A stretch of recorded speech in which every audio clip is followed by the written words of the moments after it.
You are listening to a podcast of the Geek.io Media Network. For all of our shows and more, visit geek-io.net. And to help support the network, head over to patreon.com/geekio. Hello, gentle listener. While Geek.io holds its talent to the highest standards, what follows will likely involve the sort of language usually reserved for sailors on leave. If you're of a delicate disposition, then perhaps you would consider a different podcast. Now for a lesson. Konbanwa, Anime Otaku Show yokoso. Good evening. Welcome to the Anime Otaku Show. You may have heard these words before, but I'll teach you what they really mean. Remember, we will be discussing all episodes up to the ones we talk about tonight. Anata ko sokora o kinishi nanara soyo. If you don't mind spoilers, welcome. Go beyond!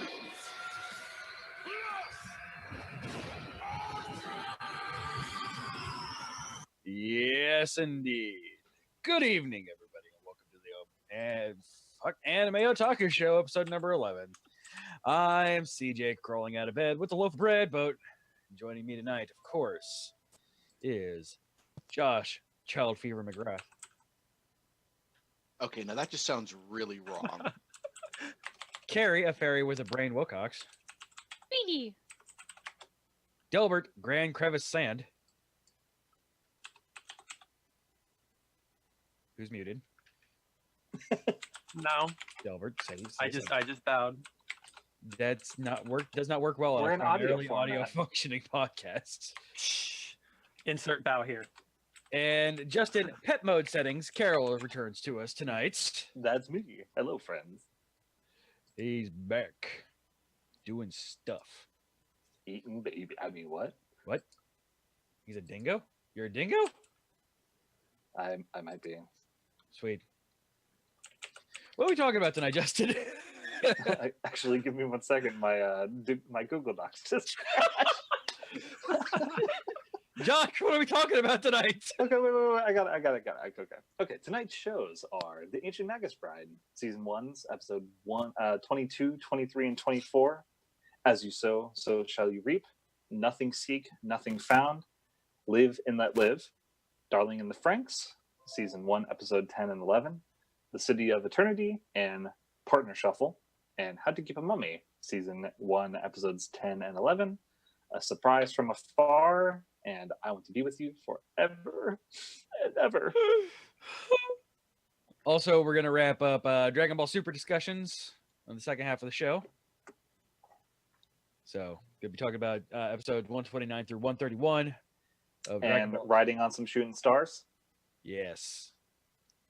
Doing some hype talk. And I'm pretty also, okay with this. we should probably have a small discussion officially on the air instead of just a pre-show of some of the things that we're going to be discussing next season. Indeed. So, by That's next correct. season, I mean next week is when it Question mark? starts. Some things, 'cause Basically. I know some stuff has a finale next week. Yeah, well, I mean, it's fine, but we're going to be starting other stuff next week. So, I mean, we might as well just go ahead and talk about that on the air now. I'm gonna research that too, because I have stuff on my own, and I really need you guys to watch these with me, please. God. I'm okay for the most part. Well, we'll get to that. All right. All right. So let us begin with the end of Ancient Magus Bride. Oh boy. So, right. let's not skip right to the end, because I can talk about 22 and 23. Nope. At the end, the credits roll. The credits scroll, and everybody's happy. There's or no sad. cold. There's no cold ending for Ancient Magus Bride. So there's that. So little bit of a side story. Why are we talking about 3 episodes this week? CJ, you may be asking yourself. Self? Yes. Why are we talking about 3 episodes tonight, CJ? Because Strange as Yourself is named CJ too. How did this happen? Well, This is we have established that 3 people at least in this call are somehow related to and/or clones of each other from alternate universes. Yes. probably the case. Yes. So as I said on the last episode when we only discussed 1 episode of Ancient Magus Bride, my mother had passed literally the day before episode 22 came out. And Josh immediately texts me saying, "Have you watched this episode of Magus Bride yet?" I go, "No, not yet. I was getting ready to." He says, "Don't." Don't. Like, okay. Right. Just Good don't. call. I'm like, and Delbert's sitting on my couch at the time, and I'm like, Delbert, he just told me not to watch this episode of Magus Bride. And Delbert's like, Don't. probably a bad idea. So thank you for that, and I wrote that at the bottom of my notes. You're welcome. Thankfully, I've had a couple of weeks to kind of get over it and have a breather, so it kind of just gave me the huge gut punch that it was going to. I wept gross, big, horrible tears for about 5 minutes, and then I'm like, okay, so I'm very glad that I didn't watch this right after it aired. Yeah. Yep. Good looking out, brother. Yeah, thank you. I really appreciate it. It's almost like I care about you people or something. And Gotta be the or something. man, it is scary how similar Chise's last words to her mother were to mine. So yeah. Whew. Yeah, man. That episode was fucking beautiful. Yeah, it was. So Joseph himself, not Cardophilius, not the spirit within him. Is he a slave Aggie too? Is that what the insinuation was? No, I don't think so. I think he was just somebody who got accidentally like, hey, I'm gonna help this person out. Well, he is either a slay beggy or some kind of medium, because he mentions being able to see the dead. Yeah. Like, so I don't know if they said it in the anime because I couldn't see that episode. He does say that he is a necromancer. He is a grave digger. He is a gravekeeper, and he said that his title is necromancer, as Joseph. Yeah, they Okay. talk about him being the gravekeeper's son in the anime. And just highly insinuated him being a sorcerer / alchemist in the anime. Yeah, But like, just the same token of Chise not being magical, but being until not knowing how to harness magic until she did. I'm just wondering, because of his attachment to the dead already, if he was a slave eggie or not. Because he made a big deal about him and Chise being exactly the same, just with a different curse. right. I think It's possible. It's Yeah. it's not said that in the canon, but like, I mean, Chise is a slay beggy and also a mage because Yeah. of her powers. So it could be that he became a necromancer specifically because of his lifestyle. The spirits he is surrounded with and communicating with on a daily basis happen to be the spirits of dead people. Yeah. I just thought it was very interesting. It's something I, for some reason, attached onto. I don't know why. Well, the show does make a very big parallel of, or a very big deal of the parallels between them, because in Chise he finally finds someone who can somehow empathize with him. Yeah. I thought it was really interesting. And very well done. Like they gave this villain that you've hated this entire season like a reason for you to feel a level of sympathy for. And well done. Like, Good, right? Kind of, To do that. it kind of gives you, but it's because it's just not one person; it's two. yeah. It gave It you is two not- he is separate not- stories for two It's separate more than two. characters. Right. Also true. He is hundreds. He is Legion. And she is many. Yeah, the little bit of backstory they gave him separated the two of them finally, because he was always making a big point of being like, don't call me Cardophilius, my name is Joseph. And you're like, this guy's weird. Yeah, fuck this guy, as we screamed physically on this show plenty of times. But Right. once they gave him like a little bit of backstory, you're like, okay, so he's just somebody who You got the real the short wrong end of the person. stick. Yeah, he just The wanted shortest. friends and found this demon thing. And just like took care of it. And it broke him. years later. Why won't you get better? Yeah, that's what you get for being cursed for, man. That Throwing stones at Jesus. stones of Jesus. Maybe don't Great. do that. Yeah, don't throw stones Yeah. at Jesus. Turns out. And it's I guess it's implied that he was the first to throw stones. Yeah.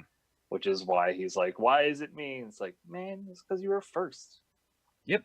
Because you were not without sin and all that jazz. Which Yeah. which makes it work because that is actually the story. That is the theology behind the Wandering Jew. So Right. Now, it's like, it makes me think, because the manga is not ending. Like, I'm pretty sure that the way that this is going, I think the manga is still going to continue after this, but this is the end of a season. yeah, it's Yeah. So Yeah. I'm thinking that if they continue to go with biblical themes, I'm wondering if they'll run into the last Roman and stuff like that. would be fun. Yeah, I wonder Be an if interesting possibility, anyways. I mean, we do have because obviously there's still a lot of threads that we're not caught up Right. on, and we'll get to that here in a moment. With well, really, since we're talking about it anyway. First of all, I want to point out, fucking eyes. Yeah. Yeah, if you do not like things to do with eyes or That's a maybe that's a look real, away during parts of these episodes. right. Yeah. Jeez. So we didn't get to the point where we're dealing with her dad and her brother, whatever the fuck that crow thing was that made her dad run away. Well, I mean, her dad just kind of hit that breaking point. Yeah. Which is I mean, we tragic. saw him literally punching spirits to keep Yeah. his Right. family safe, and he was working a regular job. Now, was the mother, I'm thinking, had to do something with had been part of a coven before. Did you guys talk about that before this? No, That was not shown in the anime. Okay, because that would Chise- explain the attachment of the witches to Chise, though. right, that shows They just it's kind of like, are you- randomly showed up. Yeah, I think her being a part of that, I think her mother was actually a witch at one point. Or because the father could see the spirits, I'm wondering if the father was connected to the coven, but he just couldn't fix the issue. He could only stave off. Yeah, because I mean, they didn't get too far into it. Like because they pointed at Chise, like, her mom, is a lot like Chise. So in my head, that jumped another one to another slave, like Chise's mom being a slave Eggie. They did make the point, though, of mentioning that after he left, one of the neighbors saw them walking and like, oh, the person protecting them just left. Right. Yes. Must have been. So I think he was the main power behind it and was trying to keep them safe. And He was the as they mentioned- shield. yeah, as I mentioned, he hit his breaking point and couldn't do it anymore because she was such a hot commodity in the world that he was like, I can't keep fighting these endless battles every day. Especially with both of them together. Yeah. And then to add a third one into the mix who may or may not have wound up being a slave Eggie as well. Yeah, I mean, we're talking about a situation. We literally see something just start chewing on Tiny Chise's arm. Yeah. Right. Just completely out of the blue. This thing is, trying to eat her. And so imagine how much this man had to be on guard, how little sleep he probably got, Yeah. working a standard job in Japan, mind you. So he was probably putting in 50, 60, 70 hours a week, Yeah. especially as a single breadwinner for a family with a wife with a frail body. So she probably needed medications, treatments, things like that. And to have to ward off everything that goes bump in the night and wants to snack on your wife and kid at the same time. Yeah. It's possible that he was the mage and like had wards all around his house that none of his family really knew about. And That's after he left, Also true. they just slowly degraded and ended with that point where, hey, this thing's gonna go chew on my daughter. Yeah, because I mean, it said that he's not a slave Eggie, but he can obviously see the neighbors, which even sorcerers can't. Right. Yeah. Which, by the way, that's what I love about Alice later.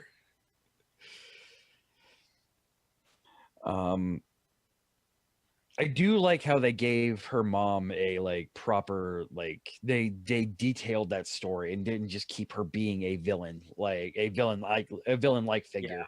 And I know Chisei's our point of view character, and from her point of view, her mom was just a villain. Well, that's the thing, is they very accurately portray what trauma can do to someone, especially so young. Yeah. Her happy memories of her family got suppressed by her mom trying to kill her. Yeah. Yeah, and they got down also the imperfect memory of a child. Yep. She doesn't remember, Chisei's mom apologizing to her and basically saying, I'm leaving you so this doesn't happen again. She just remembers, I shouldn't have had you, jump. Yeah. Yeah, they did a really good job at, portraying the fragility of a memory, and like especially in a kid, and well done. Like, I also really love the parallels of the flower plane, that sort of in between realm where, from the cat episode at the very beginning of the season, where Chisei sends the two off to be reincarnated, and then when she goes back there to send her mother off, it's the poppies that were her favorite flower. Because if you remember that from the first time Chisei uses magic, the poppies were a very powerful memory for Chisei associated with her mother. Right. And so when they go to basically what is essentially Chisei's mom's far plane, it's covered in poppies instead of the blue flowers that we saw before. Yeah. Right. It's almost like these guys did a good job or something. Yeah. Right. And this episode is just it's really hard for me to talk about. Like I said, the last words she spoke to her mother were strikingly similar to words that I said to my own, and it was cathartic, and it was hard to bear at the same time.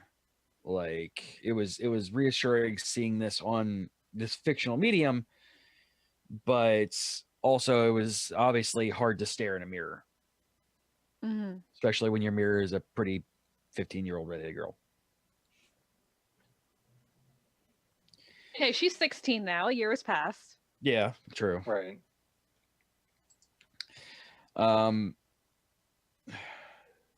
Anything else on this episode? Because obviously we got a lot to talk about in this for these last 3 episodes. All of the No, feels, some more yeah. feels, and an extra dose of feels. Fucking Nevin And- just showing up. I'm like, God damn it, I am gonna cry on this episode. Yeah. Yeah. The Exactly. return of Nevin the Fuels Dragon. Yep. Yeah. So whenever Nevin shows up, I'm going to cry. It's like his job. It is. It's on his Well- business card. He's basically a spirit guide now. Nevin Yeah. feels dragon, tree. I mean, he basically he told Chisei that their souls are bound together and that he's gonna show up when she needs him. They weren't kidding. All right, episode 23. We open up with Pharaoh Elias. Holy fuck. Yeah, that's a thing. That is. Hey, Quarrelsome Rhino's here. Quarrelsome Quasit is here. No, that's not a real animal. Quarrelsome Quokka's here. We can start the show. Oh, good. Oh, hey. I forgot to say this about the previous episode because it slipped my mind until now. Previous episode 22, is that when they went down into the library? And Elias showed him like the magic. There was a was that happened in a episode before that? montage before. Yeah. Okay, so The whole that library montage- sequence was completely truncated. Yes, because that was actual story in the manga, and they just montage that for some reason. That was just a point that I wanted to say, that they had to rush these last 2 episodes. Apparently, I the whole guess. season's been doing that. Like, Yeah. apparently, even though the anime is a faithful adaptation, there's a lot of lore and stuff that got cut out. Yeah, got montaged. I'm glad I'm buying the manga as it coming out now. So, but continue. Episode 23. Sorry, that was a complete aside. We get into how different humans and Fae actually think and act in this episode too. Yeah, holy crap. Yeah. Because I mean, right away, like Titania's like, "Yep, so you're going to treat this girl like we love, which is essentially capture her and never let her go outside." Yeah. Also, how that works. I love the form that the Titania branches take. The Yes. youthful, sprightly. I get why Titania proper doesn't look like that, because she has to be all queenly and regal, but I really love sprightly Titania branches. Yeah, it's pretty grand. But yeah, just the idea of, hold on to this thing so tight that it cannot breathe. Well, It's also- because in their world they live for so long, so it's like, especially with humans, and as King says about Titania, her humans died when she looked away. Mm-hmm. It's also kind of telling too that she showed up as a branch instead of coming herself. Yeah, Right. It shows that the Fae on some level are afraid of Elias's power. Well, I'm wondering, and this is just me kind of spouting off, she called him her son, I believe, and I'm wondering if that is actual. Possibly. Like, he is a son of Titania and one of her human suitors. I mean, he's half human, but Yeah. I think they were going for more of a. I don't know if they were going for the whole royal or royal son kind of thing, or It may also be that basically anything supernatural she sees as family / her children. Right. Yeah. The queen. I also have to jump in just for a real quick aside. Shout out to fucking Spriggan. right? Serious. Holy fuck! Spriggan And his MVP, fucking man. super mode. Dunked on. Spriggan, do not fuck around, man. Oh. That And was so I good. really just love when you have those like little tiny, Spriggan like characters who can become the freaking hulking badass. It's like, oh, that's why you're the ones protecting the queen. Right. Yeah, that was fantastic. That was one of my notes. I'm like, I wrote down, is Elias actually Titania's son? And I say that strictly because how he is treated by Titania and by everybody else around her. I feel like if he's not her biological son, she has claimed him as a foster / adopted son. Yeah, like there Right. has to be an attachment and a and a disavowalment there. That I think that is honestly the reason why Spriggan is so anti Elias. Well, to Like- Spriggan, Elias is also a bastard half-breed. Well, yeah, that's what I'm saying. Is like, I think that's the main reason why he hates him. but I'm sure there are But- others. Like Elias is just that one in particular, and I wonder why he is so like. Why Spriggan will just actively attack this man. And I'm wondering if he is, like Carrie said, either biological or really, really, really close to Queen Titania. That's why, why did this season have to end? I need more answers, damn it! Right. Especially because it's not the season.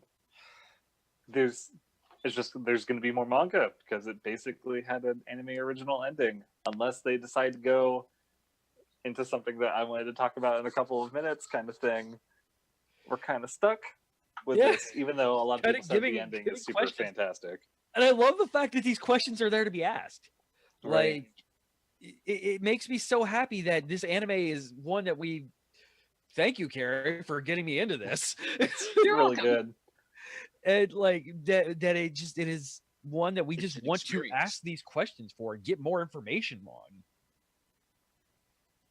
I also really love how this show kind of showcases the growth of healthy relationships. Like, yeah, Elias fucked up, but when Titania mentions, oh, you're gonna love him like you're gonna love her like we do, Elias says no. Right. I'm not going to do that. That will just make her hate me even more. Ooh. And then I like the fact that she's like, yeah, maybe you're right. Maybe I should try this, or along those lines, of course, paraphrasing. And obviously we're amping up towards the season finale, so we get the greatest hits going on. Like, I'm surprised we did not get a giant calling in the forces like I was expecting we were going to. But that's the thing that happens in the manga. I felt like it did. Like, I felt like there was going to be a larger gathering going on that they kind of just skipped over. Right, like the thing that happens like right before, like in episode 23, where it's just Titania and Elias, all of the wizards show up. All of like gosh, I can't even remember. Renfred wants to say something. Okay. So, as I'm listening to you guys, I actually sat and watched part of Magus Bride with CJ today, having no background on it. It happens to be the section that you guys were just talking about where, well, leading up to. Yeah. You watched the season finale. Yeah. So, in seeing that little bit, the level of forgiveness that she shows him now that I've got a little bit more of that information, that scene means even more than just looking at it and going, oh my God. She's forgiving him for all of the stupid that he's done, the mistakes, the anger, the hurtful things that I don't know what he's done, but I can gather there's obviously some anger there. You fucked up that. In a lot of ways, it hit close to home for me. Yeah. And the fact that It's a lot of that in the show. the fact that she could turn around and say, we'll talk it out and we'll do it together. Just hearing that small section, I kind of want to go watch the stupid show myself. It's very good, Rachel. It's worth it. It's so good. So, thank you. Now I have no time to do anything. Span through 24 episodes of Ancient Magus Bride. What's sleep? And for the record, I hate wearing my glasses watching TV. I'm willing to put my glasses on to read this. All Funimation. And you have Chris Sabat, Vegeta as Ruth, the dog. Yeah, but you were watching it. Yeah, I know. But I know. Funimation too. But I kind of want to watch it. I might have to do English and then Japanese and go back and forth between episodes. It's fascinating doing that, by the way. Because then I might understand more of it. Fair enough. So that's my take as somebody who's never seen anything except for that last like 10 minutes. By the way, you have seen the first 3 episodes.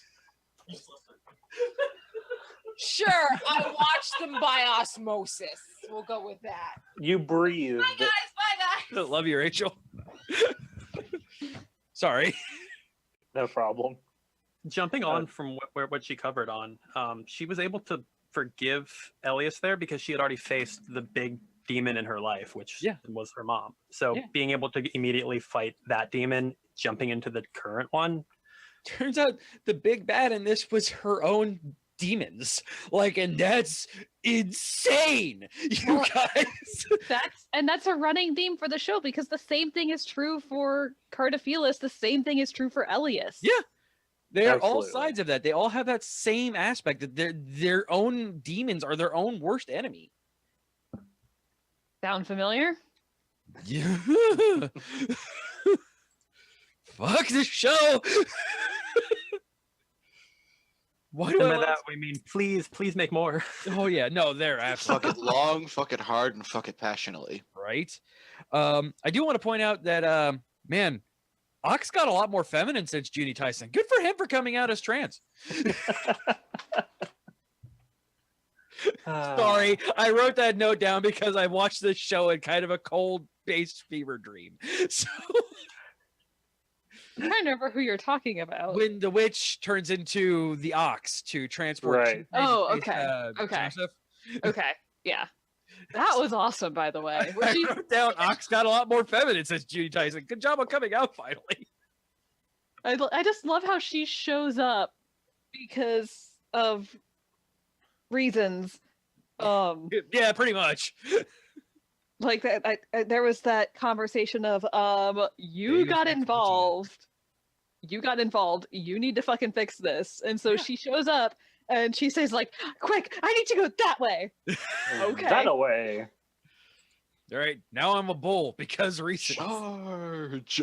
Because I can. The witch of reasons. I mean, like, we got a huge kind of awesome battle scene in this one, which was cool. Watching Elias like battle demons and stuff like that. That was cool. Right. And Renfred showed up and Alice. Yeah, like I said, I love Alice's look. Like, holy shit, I can see it. I can see a thing. There's stuff. What is stuff? How does stuff work? She has magic. How does she has things innate work? magic. Because the little pixie dude ate her magic. and Will-O-Wisp. Will-O-Wisp, yeah, that guy. True. So Alice has real magic, not just sorcerer-based magic. Yeah. So good for her. I love how she's confused as fuck when he does it too. Like he's like, "Can I have some of your magic?" And she's like, "What?" Who the fuck are What? you? Could you not? Yeah, I think I need that. Official, one of the worst ideas on the planet. Having the same person piss off both Elias and Ariel. Right? Oh my Right. god, Ariel. So Yeah. much sass in such a little package. That's how you Joseph die. was fucked. Like, I was expecting real bad stuff for Joseph, and like, oh, Oh my god. it was so good. So are we going into the last one then with that? Yep. All right, Justin, you ready Y'all for have- this? Y'all have fun. Did it? Are you leaving? So- It is that time. Are you leaving early? Okay, so I just have a couple of things to say. I loved the episodes of Darling in the FRANXX. Yes. Both of them were incredible. Yes. I loved both of them. It gave me way better feelings about both of those characters. Yep. 100%. I want to talk about that a lot next week. Four things, because I can give 4 things for this. There are 4 things coming out next season that I at least want to talk about once. There is the Legend of Galactic Heroes remake. There is the sequel to Major, which is one of my favorite sports anime of all time. There is Piano no Mori, which is coming out, I mentioned that one.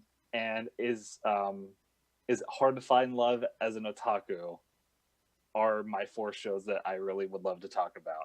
So the last one is, it's about a bunch of office workers who are video game otaku and anime otaku who try to start relationships with each other. That one might be fun.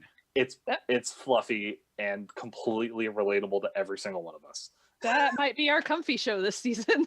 Yay. Yeah, That was the I one we would were hung love up for on. that. Okay, cool. So put that in the Slack. I will Okay. absolutely do that. All All right. right, Raul, you ready for fun things? Because Justin is a wuss and can't stay on for an extra half hour. No, hush, hush. Yes, more for the colleague. All right, Love you Raul, guys. Have a good night. ready for? Night. Bye, Justin. Tag in. Ready for what now? Loser. Next stream. So, Ariel and Elias do the fusion dance Right. and turn into a So now, remember what I was talking about where Pila Murialis means wall spear? Yep. We get a wall spear of thorns because he is the thorn mage, and also a giant plant laser of mega death. Yes. Oh my god, it was so good. So well animated. Like, it was, holy crap.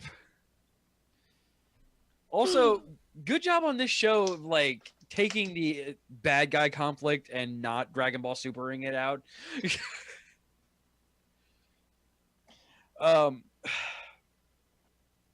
I want more. I love the fact that Ariel, of all of the neighbors that Chisei has met, Ariel is the one that's hanging around as the most important one.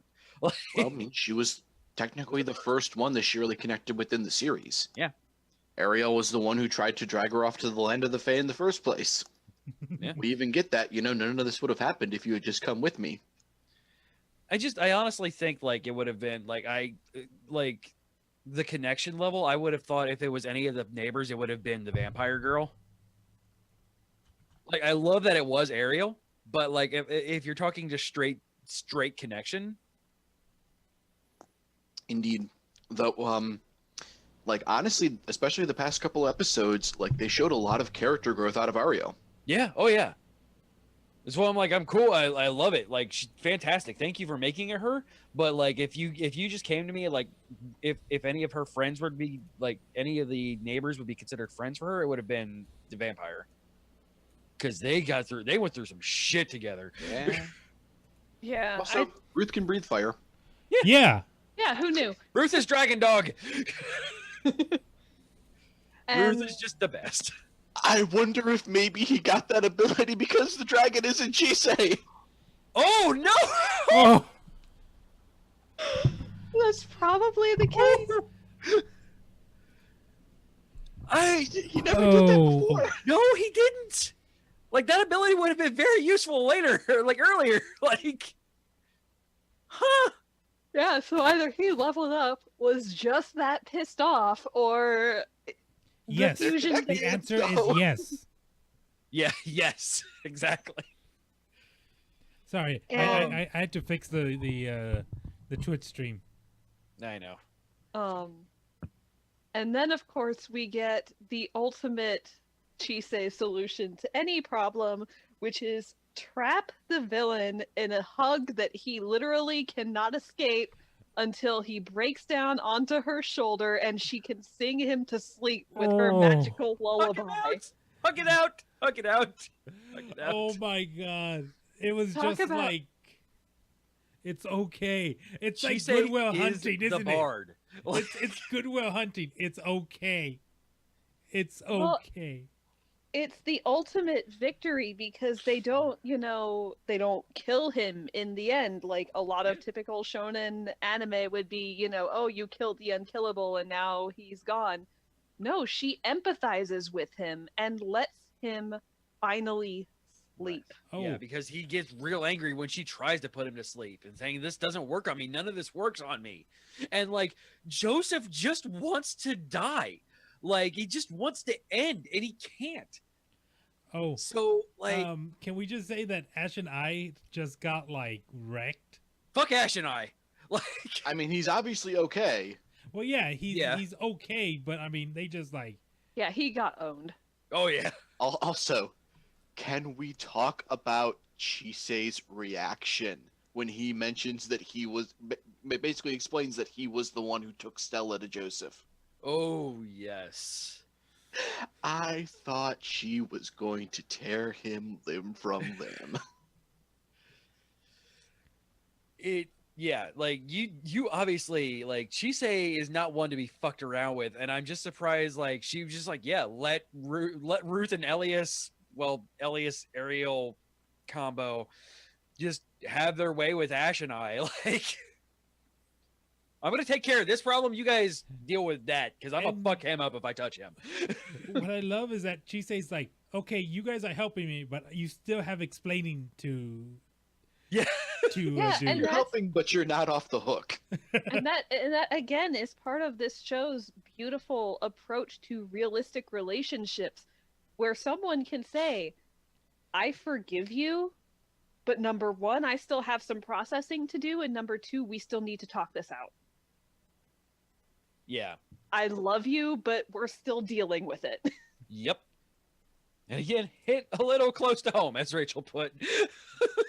But it's good to see that because in works of fiction, you so often see that everything is either immediately okay and nobody ever talks about it again and everything is rug swept, or everything is wrong and everything breaks and it's over, goodbye. Yeah, You especially never in get- anime. You Like, never get to see the realistic, healthy approach of let's work on it. yeah. It.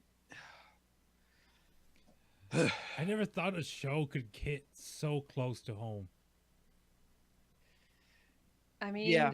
because At it's its- real feelings. I mean, it's a Yeah, fictitious I mean, we story. said that about MMO Junkie, but that was kind of like taking what real life is and jacking it up to 11.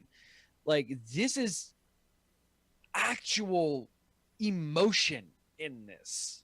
I think what it is at its heart and soul, yes, this show is about, magic and all these crazy worlds and happenings, but at its very core, this show is about what it means to be human. Yeah, absolutely. And in all aspects, like including what forgiving the unforgivable, like she did with Joseph. Like, Because you were Joseph, I mean, holy crap. The shit that he's done over the 2,000 years he's been alive. Yeah, and she basically gave the ultimate. It's all right. You can rest now, and not like rest for the forever buried. Blah blah blah blah blah. It's okay. No. Here's a comfy bed and some blankets. I'll bring you water. Yeah, it's okay. I'll sing you back to sleep. Like Yeah. Raul said, like, it's Goodwill Hunting. It's okay. Like, Also, how powerful is Chise's magic that Elias is like, yeah, we won't hear from him for a couple of decades. yeah, right. I mean, she Wow. overcame the living curse that Cardophilus bestowed upon Joseph with just song magic. Like, how fucking strong is this song magic? Like, I mean, it was strong enough to black out the entire background. I mean, and we even saw just a few sparklies was enough to knock Elias out so cold she needed a potion to wake him up. yeah, like, Well, is was it the Lindell potion? strong with his song magic? Wait. Was it the potion or the ministering of the potion that woke him up? Yes. Yes. Because she literally just shoved it down his throat. Like, like I said, I want to know, like, was this just her, like, raw power, or was she granted energy from around her? If so, what was granting her energy, and is Santa this strong? I mean, he is Santa. Well, I mean, he's bound to the land of dragons, right? Or is it just that he Except can't... for one day a year. One night, sir. One night. One- Correct. No, One it's- night. It's that for one day a year, the whole world is the land of dragons. Yeah, his sleigh actually isn't pulled by reindeer; it's pulled by dragons. Just with a Rudolph the Red-Nosed with Dragon. the distortion guys from freaking Toru. Oh, it's all the dragons, but they all have the reindeer antlers on them. Oh my god. I do So- also love that it shows Ash and Again, I. I like the fact that there wasn't a giant battle, but I'm also very surprised that there was not a gigantic battle to end this. Well, I mean, the first 10 minutes of episode 24 is the You're real conclusion. quiet, Raul. What's that? You're real quiet. Oh, The thing Sorry. is The- that the first 10 minutes of of episode 24 is the conclusion. But like, even the conclusion was kind of abrupt. Like, Yeah. we had the same issue, like, with people having this big bad thing and then just stopping. Like, we hated that in Judy Tyson. Like, the But thing this is with actually this- oh, sorry. Go ahead, Carrie. I was gonna say the thing with this show is that most of the battles are not external. yeah. Like, I would love to have seen, like, just for a second, like, the internal struggle that Joseph well, yeah, at that point it was purely Joseph, because Carter Phillips had already jumped over to Chisei. Like, the internal battle between Joseph and Chisei while she's trying to put him to sleep. That I would have mean, been. I think that was the thing, is it wasn't a fight. He didn't want to stay awake. He wanted to sleep. He just didn't think anybody could put him down. And she has been stabbed through the chest twice. She This got was better. her stomach. Stomach. Well, I But mean, at this point, she already had the immortality curse, so Yeah, Cardophilus was already inside of her. So, like, between the death curse of the dragon and the immortal curse of the immortality curse of Cardophilus, she has a normal, average human lifespan now. I like how her Question mark. hand went back to. It's still got a dragon curse on it, but it's functional now. basically the Cardophilus-esque, the proto-Cardophilus that's in Chisei that talks to her, Yeah. basically says, we're balancing out each other right now. Eventually, you'll die. But it's not said whether she'll have a normal human lifespan, whether she'll have a normal mage lifespan. I would like to think that it kind of depends on her willpower. As long as she is willing and okay to keep living on, she can empower the Cardophilus to fight off the dragon's curse. And then when she's ready to go, she can let go and have the dragon take over. Which we got a whole view of, Archmage Chisei earlier in the season, so... What I'm curious about is if the immortality curse and the dragon curse are staving each other off, is she going to be living past the Sleighbaggy curse?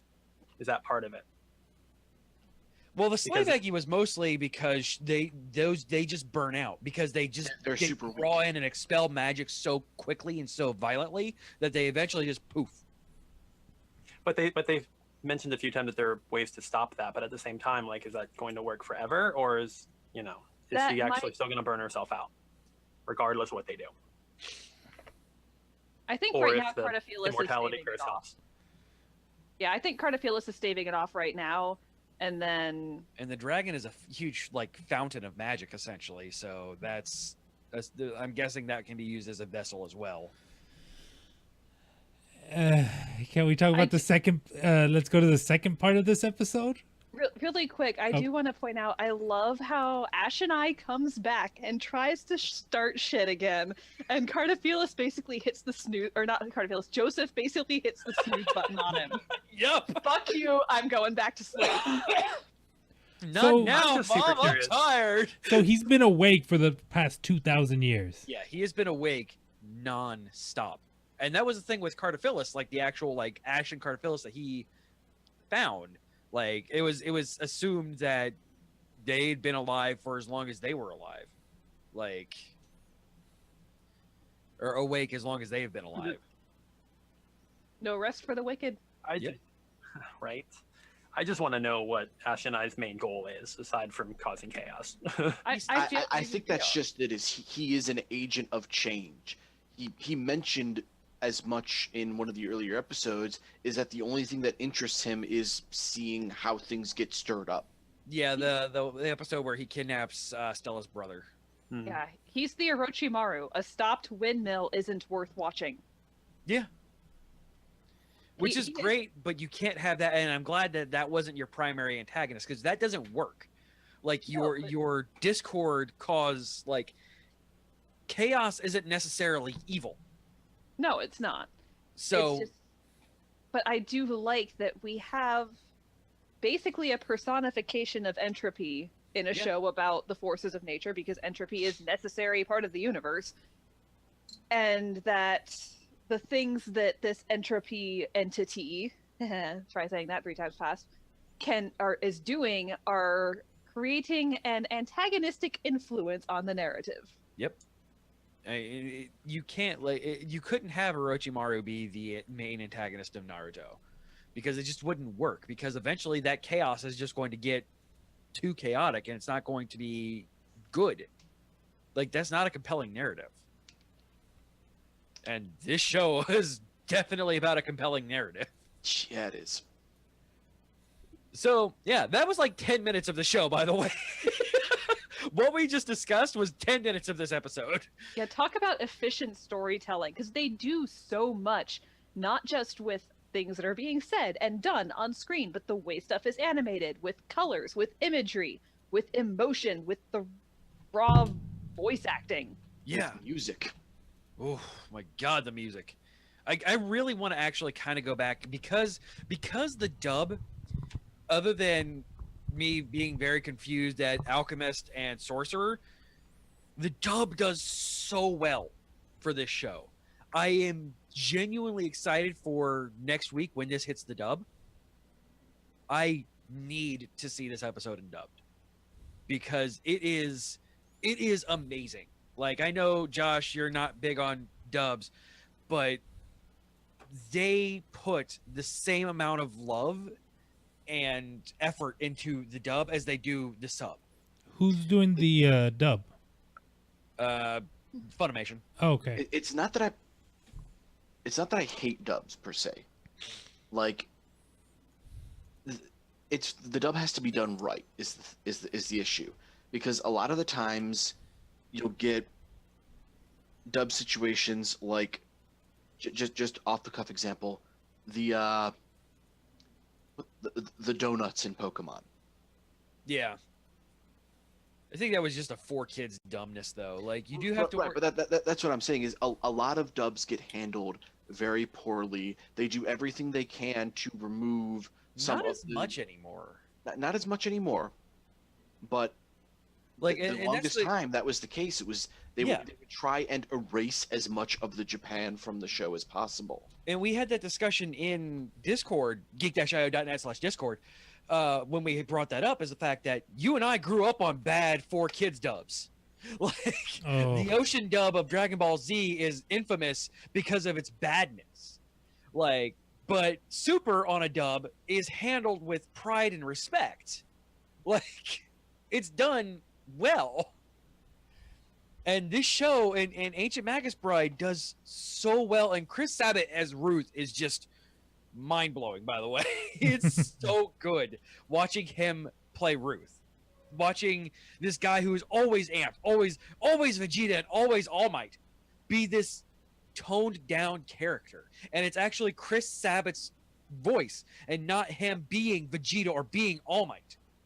And it's really amazing and fascinating to listen to.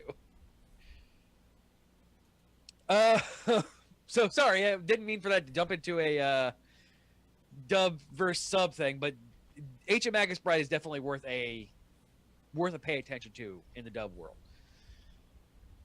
So, yeah, last half of the episode, you guys. Oh my god, you guys! Oh jeez! All right, first of all, happy birthday, Chisei!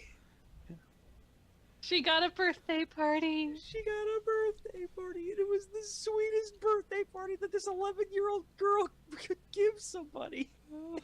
And it probably originally was her own birthday party that she rescheduled. Oh, I can guarantee, because that is the kind of character that Stella is. Like, she found out Chisei was going to come over. She knew Chisei would come over for her birthday because that's what Chisei does. She remembers everybody else but not herself.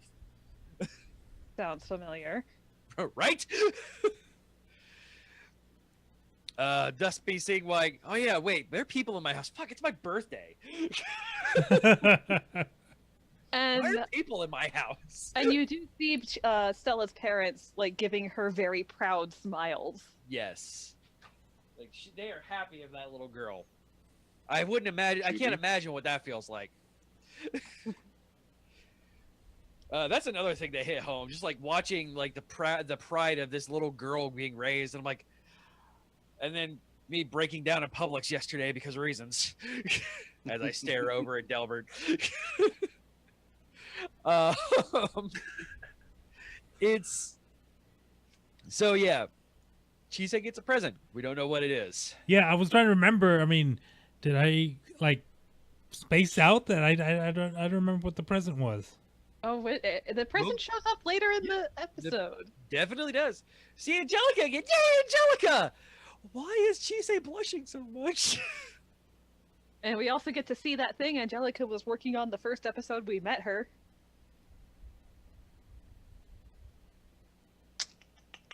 When we talk about the scene, I'll tell you. Okay. Wait, was it the thing? It was the thing. Okay. You see her working on it, like, as Chisei and Elias are leaving, she starts pulling out the materials for it. Broke my fidget spinner.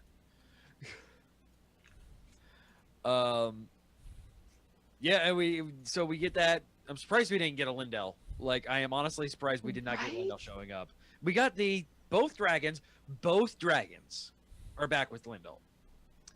Yeah, they're okay. Yeah. Thank I mean, fuck. the one isn't, is probably a little worse for wear. But they're alive and they're safe again. Yeah, they're back with Santa. And they are never fucking leaving the land of dragons again. Nope. Yeah, the wanderlust that they had before is never coming back. Sated completely. And I'm sure the other baby dragons as well. Like, yep, nope, fuck that. We're here. We're happy here. We will live here. We will die here. We will become trees here. We have it good here. Mm. The dragon's first Amish adventure. Dragons only Amish adventure.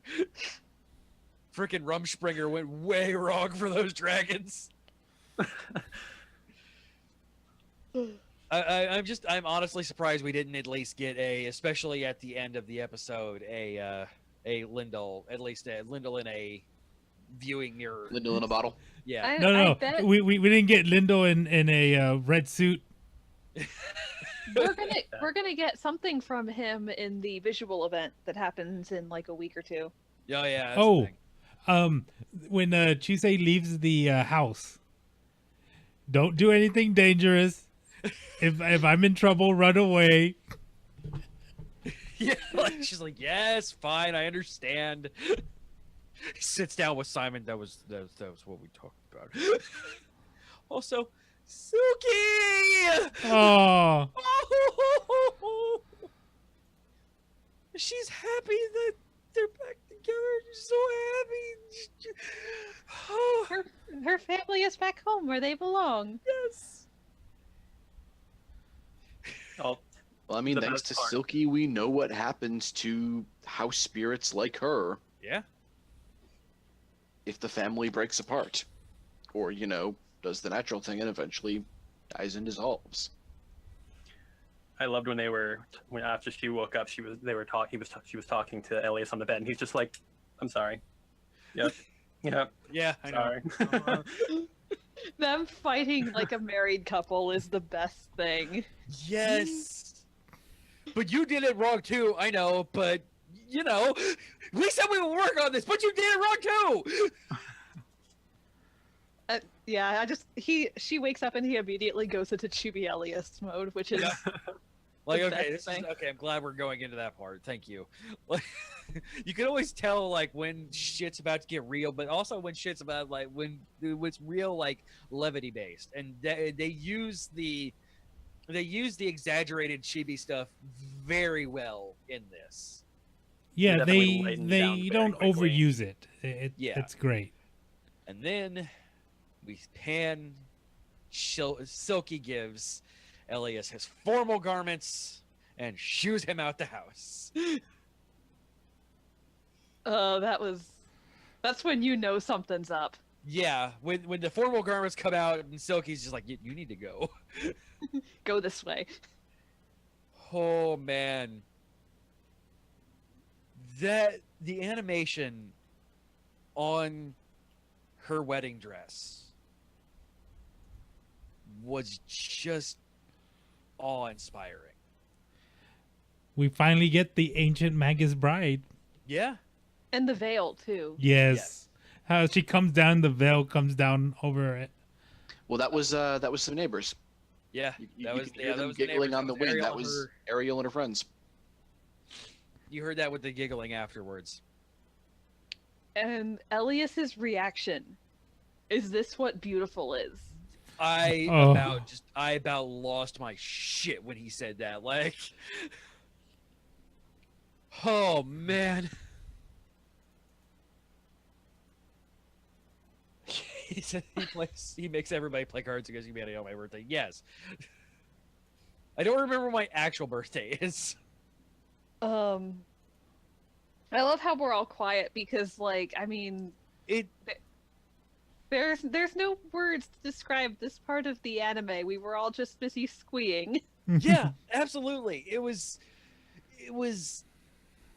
everything. Like, it was so well done. And again, going back on Carrie, your points of human, like being human. Like their vows to each other were the Wiccan vow. They were essentially the Wiccan vows. I'm going to screw up, but I'm going to try not to do it to a point where I will break you. I will hurt you, but I will try not to kill you. Like, and it was the kind of their own spin on the traditional Wiccan vows, and that made me so happy. Extremely appropriate for the lore that this show is set in. Yes. Like, if they would have done like a Judeo-Christian wedding, I would have been actually pretty mad. Like, I'm glad that Simon wasn't anywhere near there. Like, it was just them, and it was them in their glen, in their forest, and it was their vows to each other. I also love that Chisei opens up with, "Give me your left hand." Yeah. Yeah, but isn't this where people put their married rings? I'm wearing a wedding dress with a veil. What do you think is going on here? Right. I don't think he actually understood what weddings were, though. It was very obvious that he didn't, because, I mean, earlier in the series, he's like, we're going to go on our honeymoon, and he takes her to, like, just to help people around the block, like...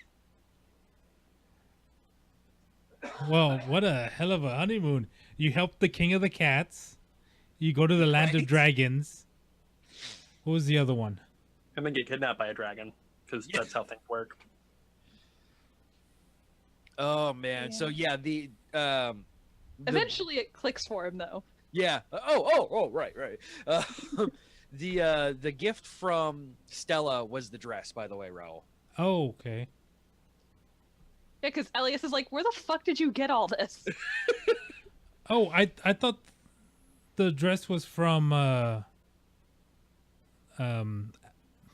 The veil was from Angelica. Yeah, the veil was Angelica's thing that she was working on. Oh, okay. Because in the very beginning of the series, when you see her making the other stuff for Chisei, and then Chisei and Elias leave, she pulls out a white piece of fabric and gossamer threads and all this really pretty shimmery magical stuff and starts weaving it together. We all need an Angelica in our lives, is what we're getting at. Right? One that'll smack you when you do something stupid. We need an Angelica. I would do this to my own child. Smack. Like... Rachel? Yeah, I mean, essentially. Yeah, hand fasting ceremony. That's the word I was getting at, Rachel. Thank you. So I just, yeah. It was awesome, you guys. It was. It was perfection. It was. And like, they leave it open where they could go further, which I hope they are. But it's just a nice... Well, the manga's ongoing. So, yeah. I mean, and the this... final, after the credits, I'm home. Yeah. Like, you didn't get the big, like, the mid-season one. You didn't get the gigantic, like, show-offy Phoenix flying, you know, intro playing, like, anything like that. It was just very subtle and very subdued. But what you did get is... Ow! What did I do now? I told you. What you do get is the upgraded vocal version of the leitmotif that's been playing throughout the entire season. Yep. And it was fucking gorgeous. Yeah. The thing is that it's... We can't... I mean, we have the problem with Ranch and Review where we can't talk bad about good stuff. But at least with Ancient Magus Bride, there's so much material there and so much lore and imagery that we still have stuff to dissect. Yeah. Yeah. It's going to be... So, should we move on into, since we've now spent almost an hour on this, which I knew we were going to. That was never an issue. One more random comment.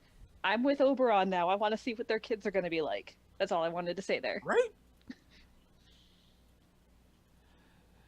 Oberon is such a free spirit, isn't he? That's kind of his thing. That's literally all he's got going for him. Yeah, That'd be fucking adorable. yeah, he is super cute. His roguish good looks. Basically. So speaking of like going from huge adult relationships, let's take And lots to dissect. and lots of dissect. Let's step back into our teenage years, shall we? When we were all super awkward, and we all had Giant fucking robots? giant robots with butt controllers. Let's walk into Darling in the Franxx. Yeah. Well, it's the same formula where it's story and then robot fight. A lot of action, Essentially. but we got so much in this episode, in episode 10. The City of yeah. Eternity. Yeah, so 02 is real pissed off about something, you guys. Yeah, we don't know what, but she's real pissed off about something. And She we doesn't like the city, obviously. Yeah, and we actually get to see someone from the city. I totally thought that the spoiler was going to be that there's nobody in the city. Yeah, Yeah. I thought so too. They're protecting it for nothing? Oof, that'd be a dick move. They Or just need they're to- they're Yeah. protecting it for something other than people living there, basically. No, we just turned out we get Zerome's mom? I think it's his mom. It's very It's like heavy-handedly insinuated that it's his mom. I don't think it's. I have a theory that what if they're clones Possible. and Yeah, that they this. have- Because they have the same eyes. If I remember the that little bit when they showed her partner, they didn't show his face; they just showed his mouth. It could be like Zorome. Yeah. And going with the clone theory, she recognizes him because she knew her partner as this world's version of a child. Well, that's the thing is, if it's a cloning situation, it's a very heavily specified cloning situation, because we get some very near bomb drops this episode. One, we get to see an adult, and the adults are very odd in this world. Because if you Disinfected. look, They're, obsessed about cleaning. well, I mean, look at where they're living. They're living in an antiseptic bubble, basically. Yeah. And they all have these things that look surprisingly like hearts Hmm. on yes. their chests. On their chests. And like really just take a close and hard look at this woman that Zorome encounters. She has an attractive young woman's body. And that goes straight up until you get to where the hoods start. And from there, she is straight up old lady. Like, not super wrinkly old, Baba or something, but that is not a young face from the mouth up. Yeah. Those are lines from age. Those are eyes that have experience. And this woman, and she says as much, even though she doesn't give a specific amount of time, she has not interacted with her partner in so long, she cannot remember what his voice sounds like. Because that was like a He stasis has pod. been in that box for years, if not decades, if not possibly centuries. Because it was like a stasis VR pod, right? I think that's what she called it. He Happiness was pod. getting his dose of happiness. Yeah, so either he's in some kind of VR situation or he's straight up in stasis getting shots of dopamine. It kind of also seemed like he was absorbing it from around him, because she didn't start feeling weak until she was inside of that room. And she was starting to, and like he got the huger grin because Zorome was in there and, interacting and asking questions and giving childhood exuberance. And it was directly affecting her. Maybe I have a theory about that as well, though. Because when the officials do come to take Zorome away, and they talk about, being an infected child and Yep. things like that. One of them, the one who's talking to the woman, he's holding another one of those things that are stapled to her chest. I don't think she was so much having something sucked out of her by the happiness pod her partner was in. I think she was running out of battery power. Because they haven't actually shown it to be like actual like molten rock magma. I think this magma energy that everything is running on is basically fueling the adults. And that is why they have kids piloting giant robots to protect it from the Klaxosaurs.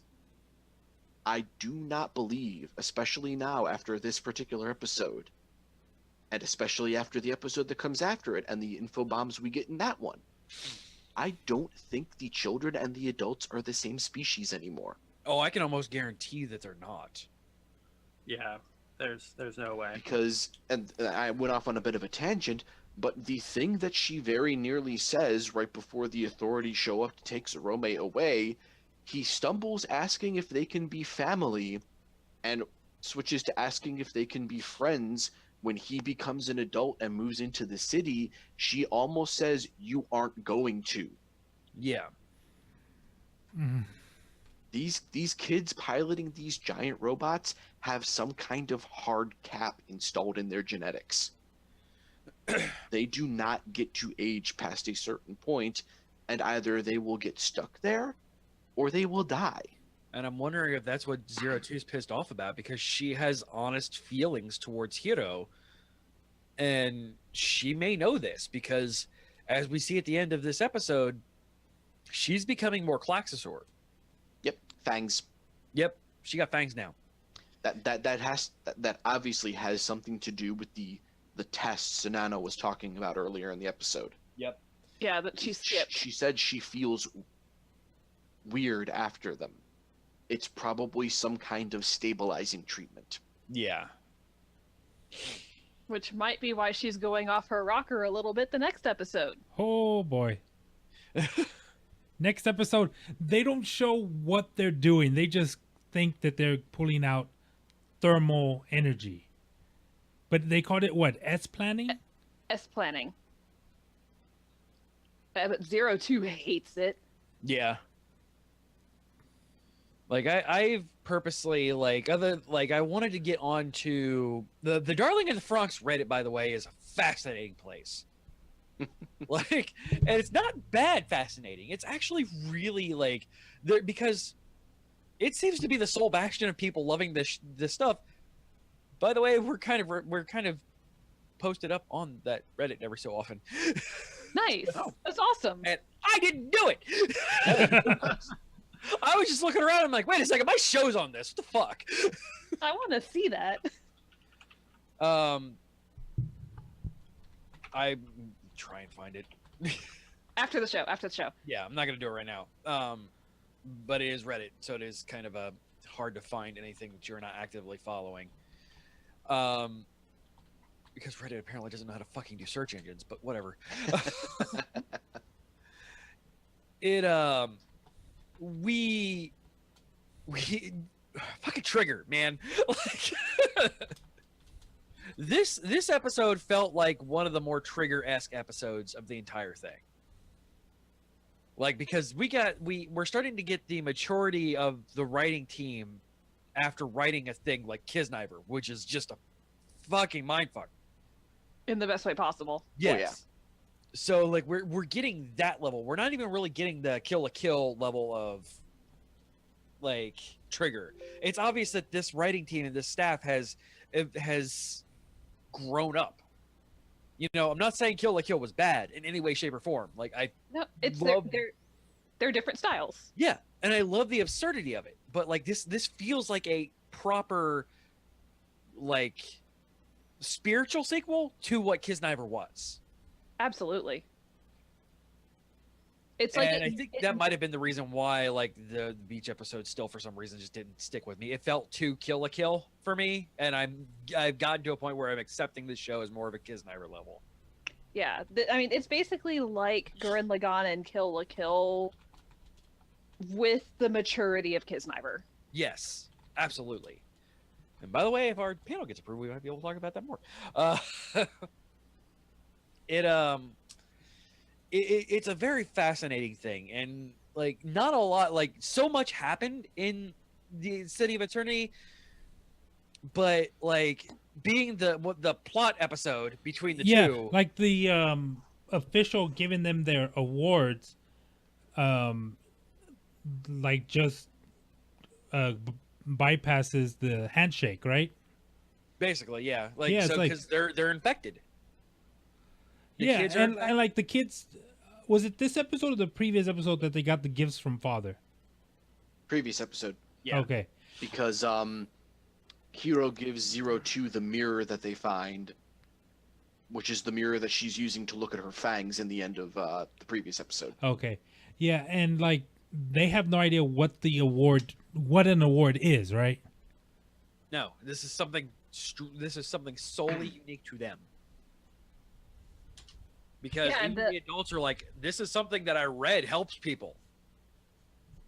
Yeah, and they reference too, like, oh, it might help them because they're raised on an older model of life. Yeah, they're based on Japanese, essentially Japanese culture.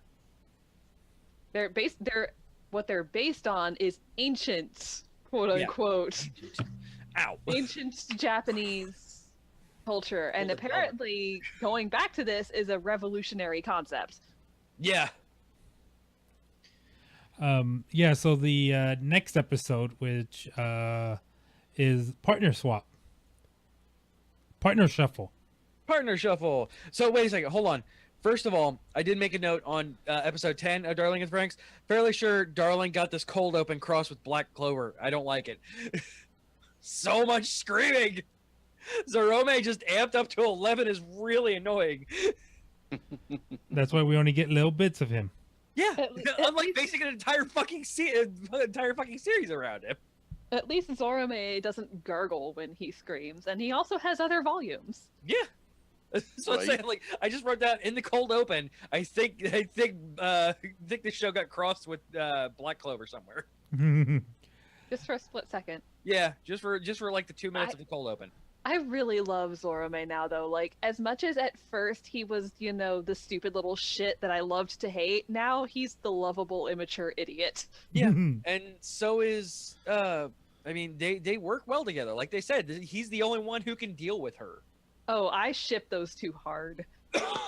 Oh yeah, like those are the two. Like those are, if anything, like those are the two that I think are 100% just flawless for one another, because yeah, they're the immature couple that are going to go off and like learn parkour together and jump off of rock faces together and like do all this weird, epic, stupid shit that will inevitably get them killed, but they're gonna do it together. Mhm. While being super tsundere for each other at the same time. Of course, because that's That's what they do. All right, so enough talking about Zorome and his feelings. Let's talk about everybody else's feelings, because Zorome and Miku? Miku is Twin Tails. Yeah, Miku. Twin Tails Chan. So Zorome and Miku, we got their building. They're going over here. They're not going to be bothered by this upcoming episode, Partner Shuffle. Oh boy. So you remember earlier in this series when I was talking about I really wanted to see a homosexual relationship on camera in here? We Get it! And it just completely goes over her head. Yeah. She doesn't realize that I was taking it serious. Well, Yeah, we get- yeah, we like get- I was here. We get two of them because Mitsuru obviously very much has a thing for Hiro, and when Hiro went through whatever shit it was that made him forget the promise. Oh, really quick. He wasn't looking at 02 in the previous episode. He was not looking at 02 when he's at a former 9. Yeah, he was looking at He Hiro. was looking at Hiro. Hiro went through some shit. And I think we talked about that previously. The opening, his number switches Yep, it from is 916 definitely to 016. yeah. And whatever it is that takes him from being 916 to 016 fucked his head up a little bit. Yeah. Sorry. I just remembered that as we're talking about him really wanting to get really close with Hiro. Yeah, so I wonder if he had the same procedure or if they did something else to him. Well, he's the special specimen, so I think he had something completely different happen. Yeah, and there's might just some attack himself. there's some procedure that they're given that only has survival rate of 15%. Yeah, and Well, Mitsuru that's survived it. what Mitsuru went through. I think Hiro went through something completely different. Because Yeah, I Mitsuru's think code the didn't original change. Hiro is not the same Hiro that they know now. Like the Hiro that made the promise to Mitsuru, I don't think it's this. Literally, I don't think it's the same Hiro as you get now. But So like, there's so he's the Rei Ayanami basically. so did they Yes. all get it or no? Just Mitsuru did because he was a weak child. Oh, Yeah, Yeah. he was a weak child, and and then He was- his fight with his ride with 02 like ripped him to shreds. Yeah. Mitsuru was going to be culled as a child from the program if he didn't have the serum injection. So he had it done in order to fight with Hiro in a FRANXX one day. Yeah, Because when they pull, when he collapses later on, they're looking into the serum as a possible treatment for him, only to find out that he's already had it. Hmm. and whatever the yellow cells manipulation or whatever it was is starting to wear off, and I think it was just aggravated with his ride with 02 with whatever she does to yellow blood cells. Yeah, because they mentioned that Hiro's increase in yellow blood cells is the opposite of what usually happens. What I also noticed is in the flashbacks with Mitsuru, Hiro's always like happy-go-lucky and hey, I'm having fun, having a great time. And then once Mitsuru comes back and he turns around, his face is deadpan. Yeah. He's a completely different person. Yeah, I'm thinking it's literally a different person. Like I'm going back to your clone theory. I'm seriously thinking that it was copy and pasted another Hiro where he was. So, like their numbers, they haven't explained what those are, right? It's They're almost a probably power not level. going to for a while. Yeah, it can Yeah. be seen as a power level esque kind of thing Yeah. because The they lower you bring your- up immediately the lower the number with 015 and 016, like they're big deals. And Yeah, the and higher they- the numbers, and Zerome was one of the weaker ones, and his is 666.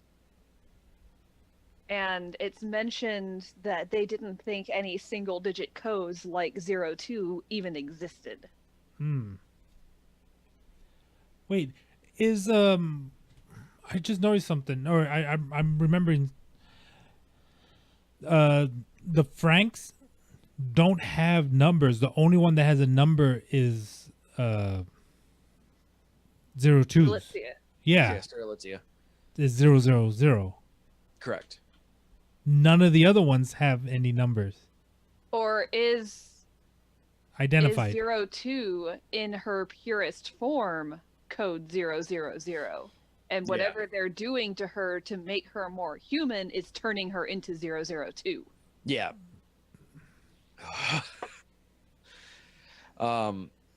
So you remember how I said before, like, I have a real hard time with names until I start caring about the characters, and all of a sudden I remember Mitsuru and Zerome's names.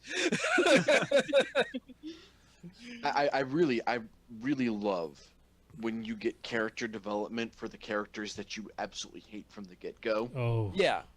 Because it's fine getting character development for like Ichigo and Goro. Like, they're lovable characters. They're great. But like, yeah, you get those characters that When you're you like, make me invested in a character I didn't like. yeah. And Josh nailed it in Slack though. Kokoro, by the way, is willing to get with anybody who can put a baby in her. Like, you're absolutely right. She just wants to get fucked, and she want to pop out a baby. That's all she wants. oh, Like- and don't drop the baby.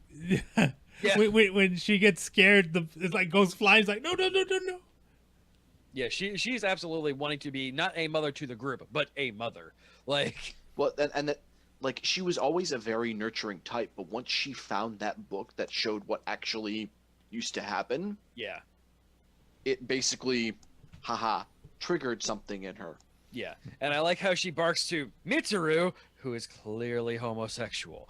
Like, you are barking up the wrong tree for that guy to put a baby in you. Like, but I could see where she could think that, like, you know, he's the most detached one. You know, he would be the one that I would be able to probably sweet talk most.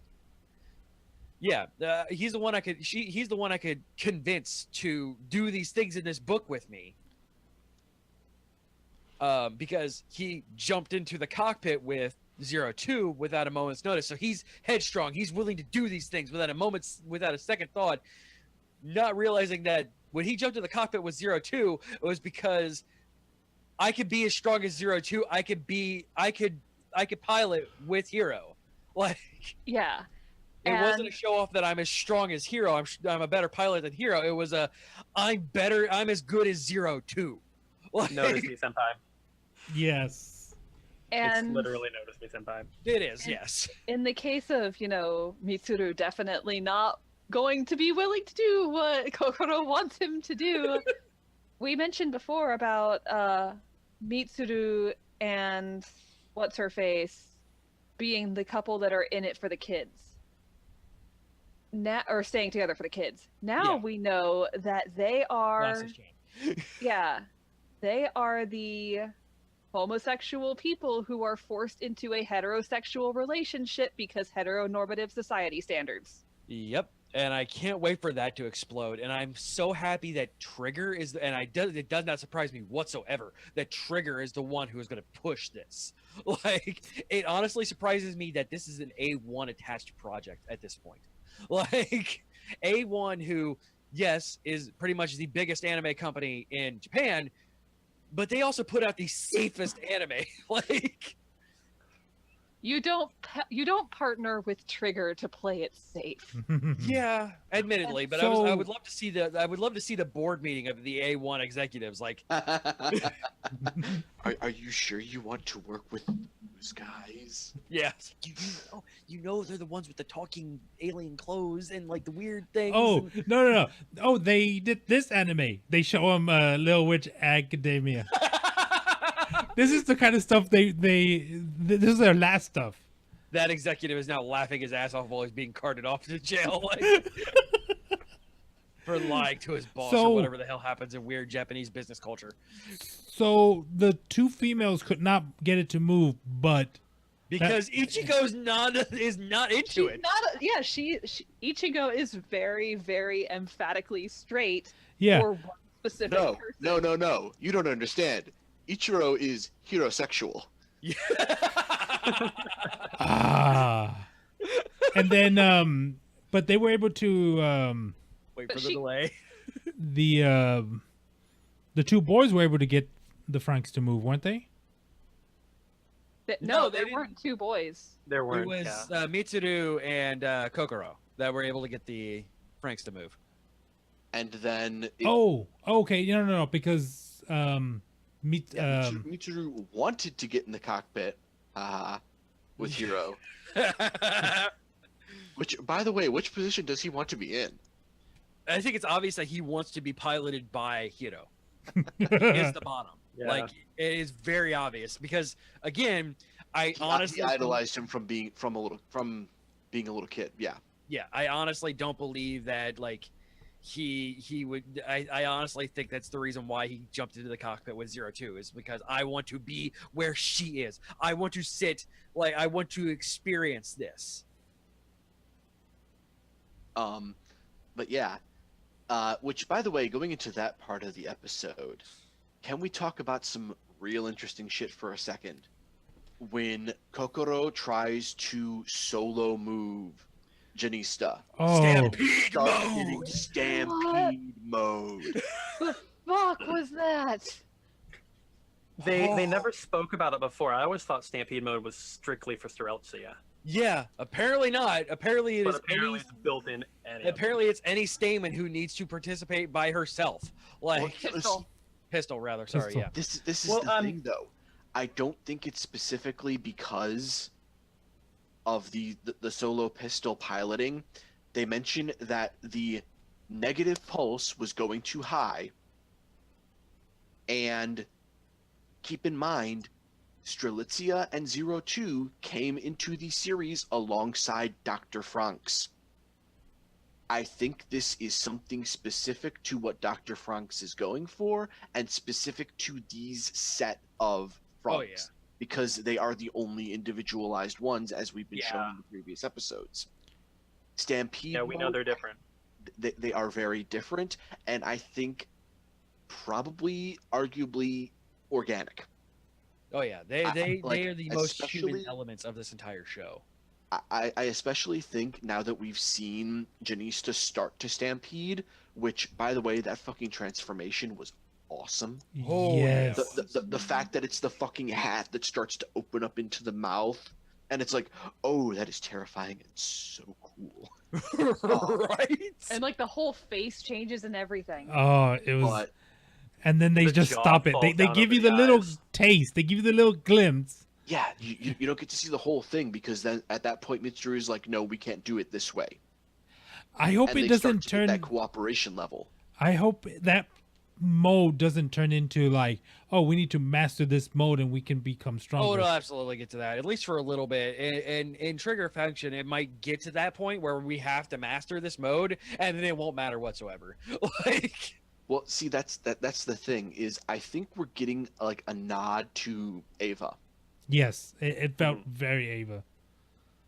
This stampede mode, these particular 5 FRANXX are It's definitely a Pro- callback to Ava. very, very organic, to the point where, especially given that they are all modeled after cute, attractive females to, appeal to different archetypes. Could it be that the male is there to keep it under control? It's Since a they're possibility, but piloting I it? think this is Dr. FRANXX essentially reverse bioengineering the Klaxosaurs. I could definitely see that.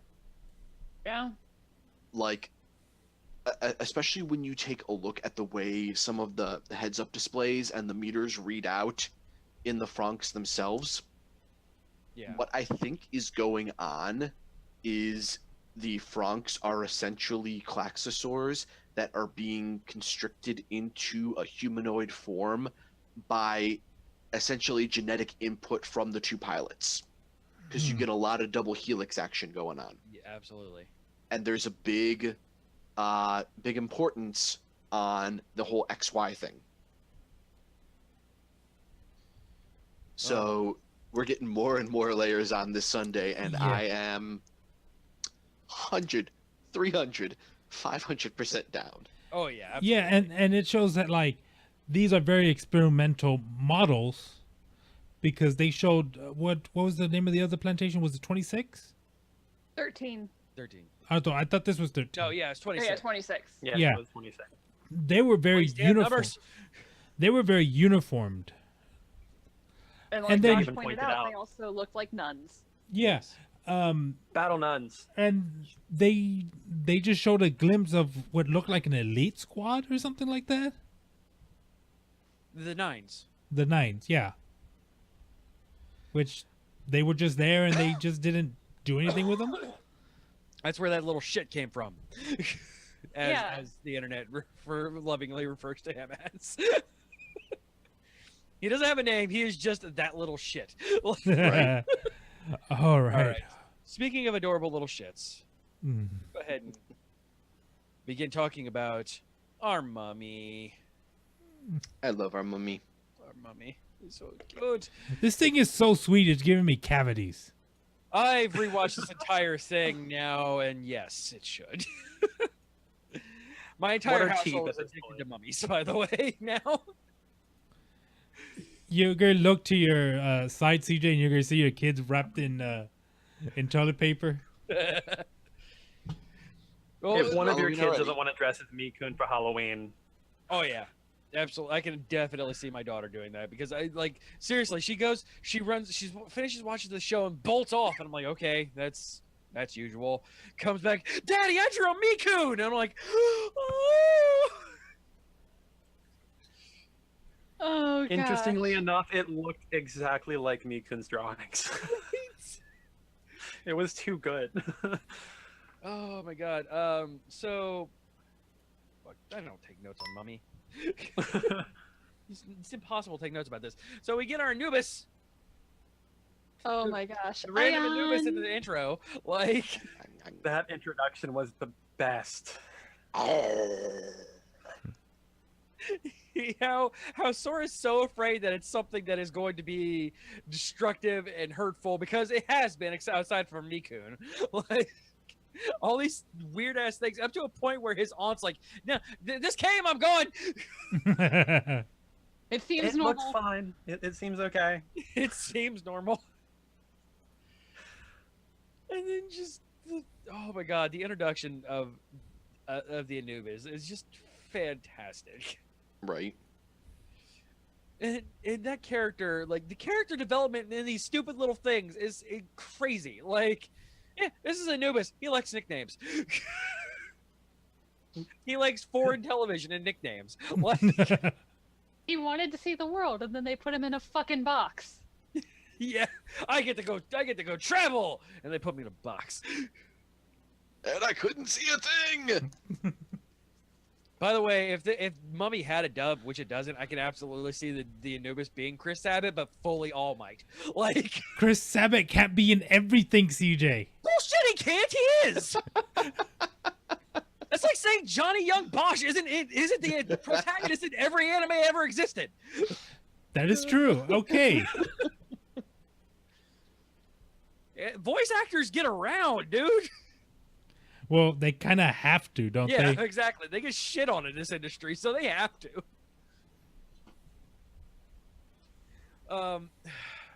Yeah, I'm a little sad. There's no Mummy dub.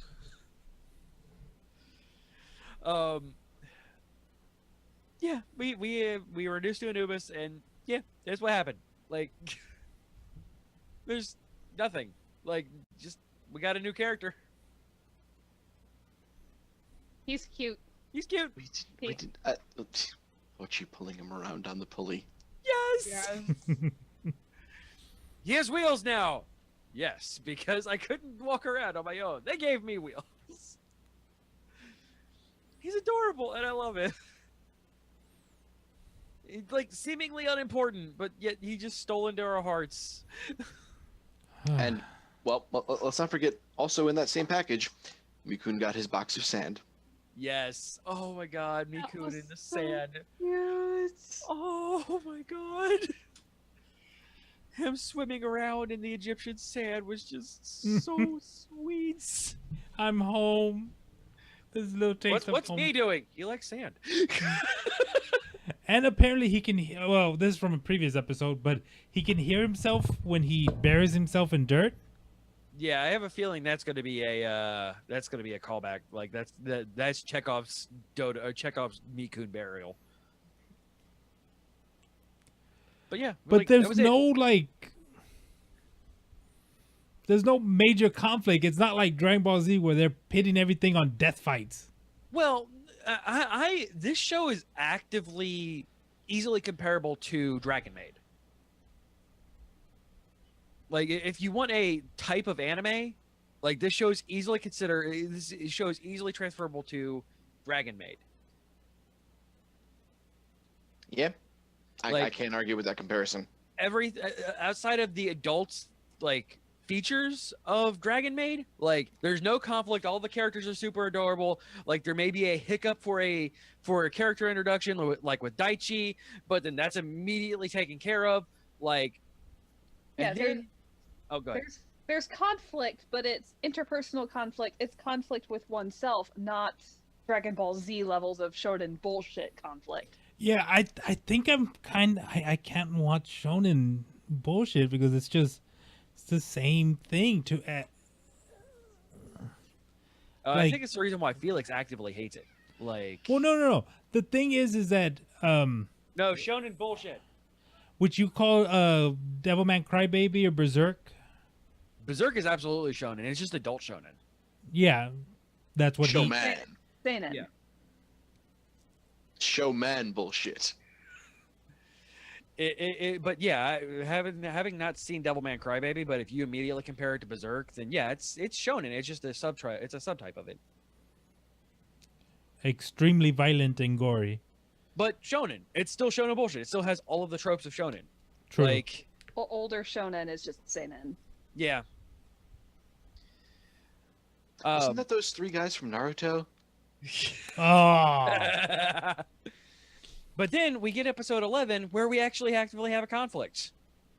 Ooh, Like with Kobayashi's Dragon Maid, the last 2 episodes are a 2-part conflict, and it's the only conflict of the entire series.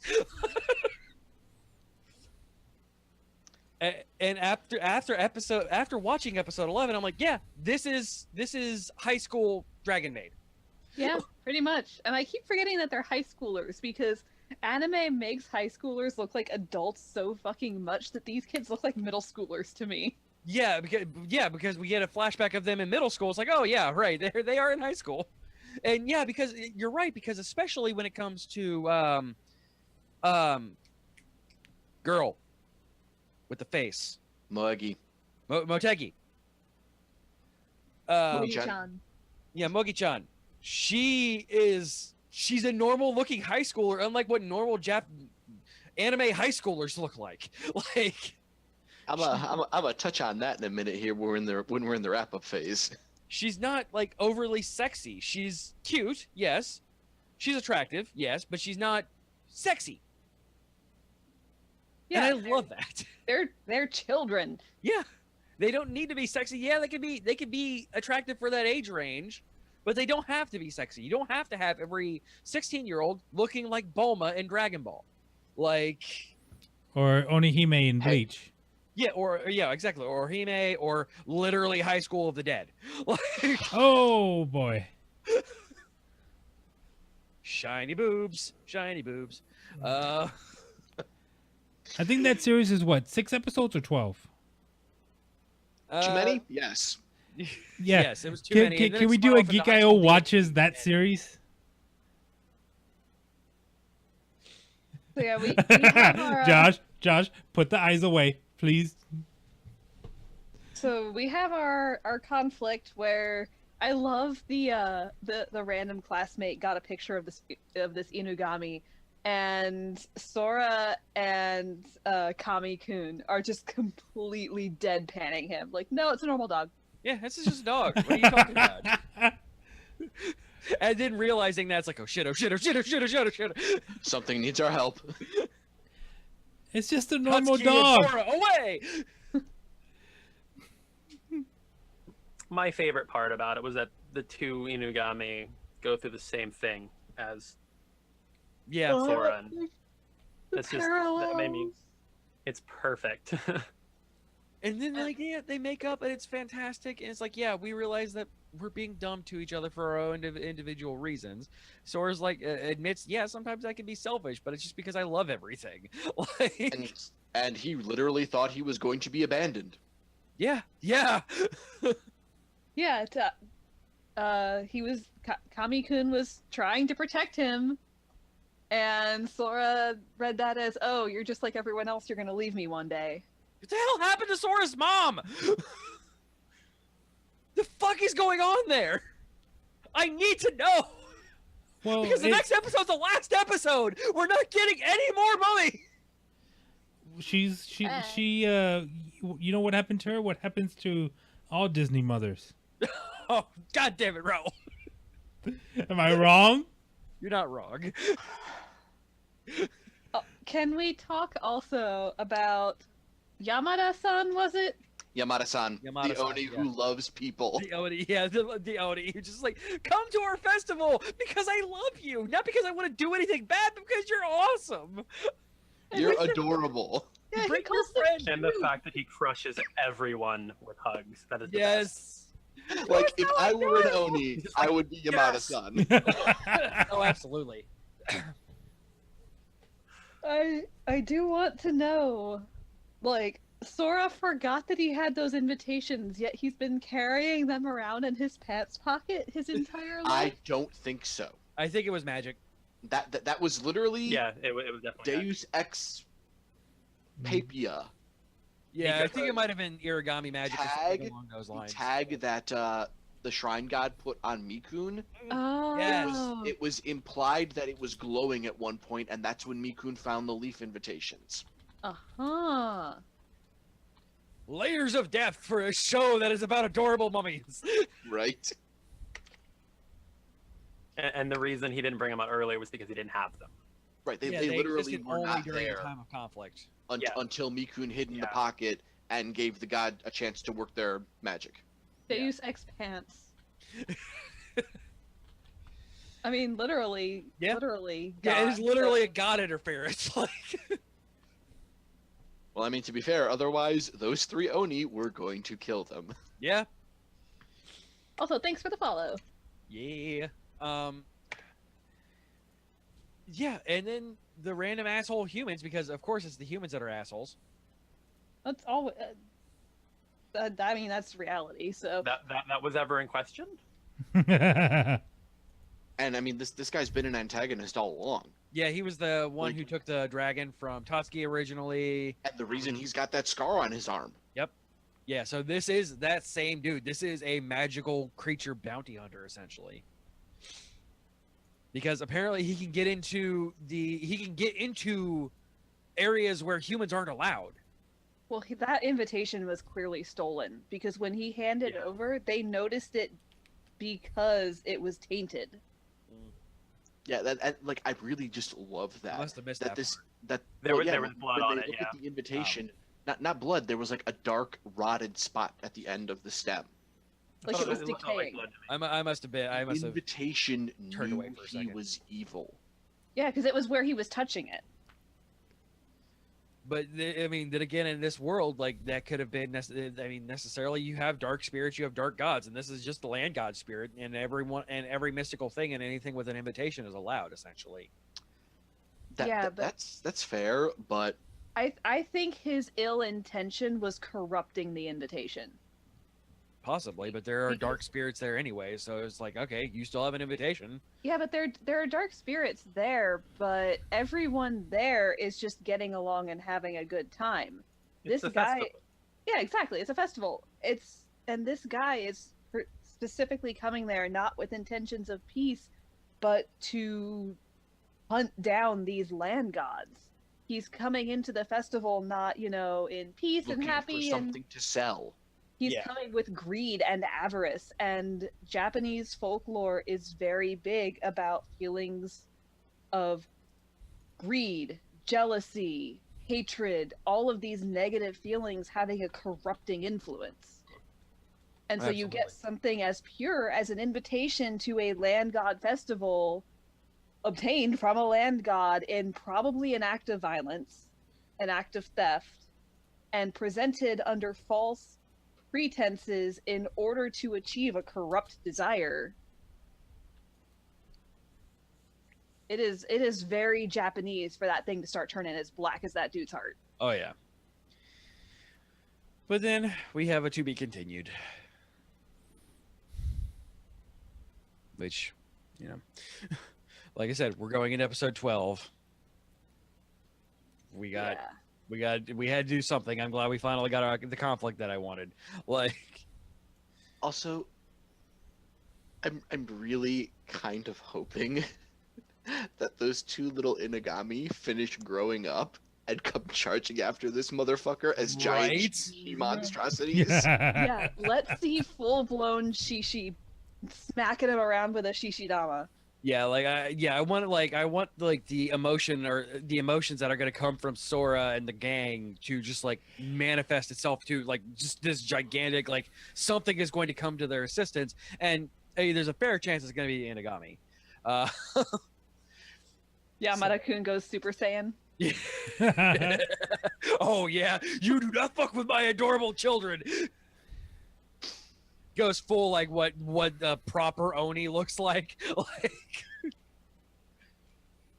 just a red Broly essentially just beats the shit out of that dude. I mean, he's deserved it at this point. Oh yeah, no, absolutely. You do not touch me, Kun, like that. Fuck you. All right, and before we, so we're gonna go ahead and jump into our secondary discussions of shows that initially not all of us were watching, and then all of a sudden most of us start watching them right after this break. Welcome back. If you want an ad-free experience, tune in live to us Mondays at 10 p.m. Eastern over at twitch.tv/geekio show. So, there's a lot of hype in the second half of the episode. The second half of this episode, you guys. Oh man. So much hype. Hype. Fully, coolly, hype. Fully, coolly, hype. Fully, coolly, follow between the eyes. Hype. Thank you. Yeah, hype.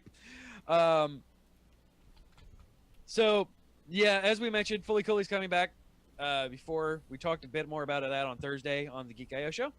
So tune into us ranting and loving on that. I'm so excited.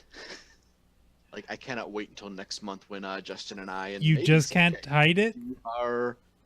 I cannot hide it. Yeah, dude, when you do that, let me know. Like, when you guys are ready to do your marathon, let me know, because I will absolutely be in. Like, and Rachel will probably be in too. Like, she loves Fully Cooley, which surprised the hell out of me, by the way. I have to get her to watch it too, is the thing. Like, that was one of those things, like, I never could have pictured Rachel liking that, but it was that thing that just was so absurd that it's just like, all right, so I'm fully just crossed over, and I am embracing the weirdness. Well, it's only a 3-hour binge? Yeah, If because that? it's 6 episodes, half hour each. Yep. Yeah, like, my kids can come over and play on, like, their 2DSs and the robot room, and, like, and even then, like, there's not, like, nothing in Fully Cooley that I wouldn't let my kids watch. I mean, the boxing glove is a little awkward, but I mean, that's, yeah, awkward, but it's not too bad. Like, Wait, the boxing glove? And I mean, this is essentially proto Trigger. Everything in there is that was very great. I like the frog who turned into a guy. I see what you did there, CJ, and I appreciate it. It's buried under layers upon layers upon layers of metaphor. Oh yeah, absolutely. And I think my children just will not be interested in watching it, but if they're interested in watching it, sure, absolutely. At least they'll like the music. Yeah. The music is fantastic. I own both soundtracks. It's amazing. Nice. And that was really one of the selling points, was when they announced that they got the Pillows back to do the music. I think with that one you had to. This is a fully Adult Swim / Toonami funded project, is it? Yeah, because it's actually going to start on Toonami, yeah. That's fantastic. This is actually the second time they've done this. Yeah. The first time they fully funded a second season of something was the Big O. That didn't work out too great for me. It really didn't. I mean, Big O season 2 was great. It got super fucking weird. Giant Mecha Batman never really got me going, but the second season was like, I actively stopped watching that because real crazy. Though you can say crazy, especially when you get to the end. Yeah. One great thing about one thing I really enjoy about anime is the music. The Big O's music is amazing. It real was. And yeah. Like, for me, the Big O was the aesthetic. Oh, You had the old LA Noir. giant super robot with the fucking piston arms. Yeah, You had I can see film that. noir jazz going in the background. But then again, like, I'm not like that aesthetic, and it's kind of like in a obviously different genre, but kind of transferable to like Cowboy Bebop. It's not really my thing. Like, I enjoy Cowboy Bebop for what it is, but it's not something that I actively go back. That's completely understandable. The, It's just, the I mean, jazz anime that I can really only call them that, like that the anime that just kind of are just jazz, like that Samurai Champloo, which is like jazz and hip hop, and then like Cowboy Bebop, just not really my thing, but I can appreciate them for what they are. But yeah, just you've seen that clip that they've posted now, right? Yeah. With the kind of the intro that Haruko gives Yep. that mirrors perfectly the intro Naota gives in the opening of the series. Yep. The fact that it's the same voice actress for Haruko and she sounds exactly the same. Right. And then towards the edge, you get the first couple of bars of Ride On Shooting Star, and I'm just like, give it to me! And it's going to start, what, in June? June. Yep. Season 2, progressive, I think. And Or is then it alternative and then progressive? I think it's alternative and then progressive. Either way, season 2 in June, season 3 in September. Yeah, there's no turnaround time on this. Like, they're just banging this out. Well, the thing of it is, it's being released as 2 movies in Japan. And they are doing the Digimon Tri treatment with it, where they are releasing it stateside as individual episodes. Yeah. And they're actually keeping with the same format where it's going to be released as 6 episodes. Yeah. Carrie and I kind of still agree on the Ancient Magus Bride second opening. Yeah, I can't. Yeah, Raul was like, it grows on you. I'm like, I didn't hate it as much. So does a fungus. Yeah, I'm like, I didn't hate it as much as I did to begin with. So, I mean, technically, just technically speaking, yeah, it grew on me. What I didn't get was the new intro on the last episode. And here's the thing: is like as an anime intro, it kind of grew on me. Okay, it's still a generic anime intro, whatever. Yeah. For an intro for Ancient Magus Bride, fuck that noise. Especially compared to the first one. Yeah, the first one was great. just a fantastic movie. It's like everything about that was just so good. I bought it on iTunes. Nice. Caleb Hiles did an amazing English cover of it, and there's something a little bit disconnecting. I think it, like Raul said, it might just be the English. So, what's Occultic 9? So, speaking of High School of the Dead and titty animes, Yay! Occultic 9 caught my attention early, or rather late last year, because it looked very Persona 5-y. It had an Atlas kind of aesthetic to it with the way they were presenting the trailers for it, and it seemed real interesting. And so I started watching it. And it's definitely a very cerebral show. There is, however, one point that makes it very difficult to watch. And that is the best friend of the male protagonist, Ryotas. Or Ryotatas, as she should be called. Boy. Because this character is introduced into the series proper. You see her for a couple of split seconds in the trailers, and you're like, no, that can't be right. No, here's this high school chick with tits out to here. Jesus. And the way she's introduced into the series is she comes running up to the protagonist and starts jumping in place. Oh, boy. With complete camera focus on the wobble physics. Because of course. That's not physically possible. God damn it, Her Japan. spine should be broken. Most of her screen time is spent bouncing around, running around like a spaz, and spinning in place. Or zapping the protagonist with her ray gun, which she has and functions for some reason. They explain that later, for the record. For the record. Thanks for that resounding. I've gotten nearly to the end of it, and they haven't explained it yet. I think it's one of the last 2 episodes. Delbert would like to put something on the record. I Exhibit got B. bored and watched that. It was on my list for a while. It's not bad, but yes, getting past the boob physics is kind of annoying. Everything else about the series is really good. I hate But that. that character is so jarring. And not to mention, that first episode and the 2x speed dialogue. Yeah, they put too much boobage in the first episode. Too much boobage, and like not only was that super fucking distracting, but you could barely parse the dialogue. It was moving at such a breakneck speed. Yeah, that's another issue I had with it. This was paced for a 24 episodes, but they did it all in 12. And that doesn't change anywhere through the series. It's still that fast the entire way through. The question is, did they actually make 24 episodes and then just play them it back doesn't look like at 2 times speed? Possibly. But But yeah, I mean, other than that, I was enjoying it pretty well. The opening was jamming. Yeah, it's I liked it, but like I said, it's the story behind it that was the issue, not the the character. Other bit of hype I'm building myself up towards. We're getting a new Gridman anime by Trigger. What? What? audio listeners, CJ's head just snapped up. Are you okay, CJ? Do we need to get you checked out for whiplash? Maybe. So, for those who don't remember or actually parse the name, so to speak, Gridman is a tokusatsu series that had an anime back in 2003, I believe.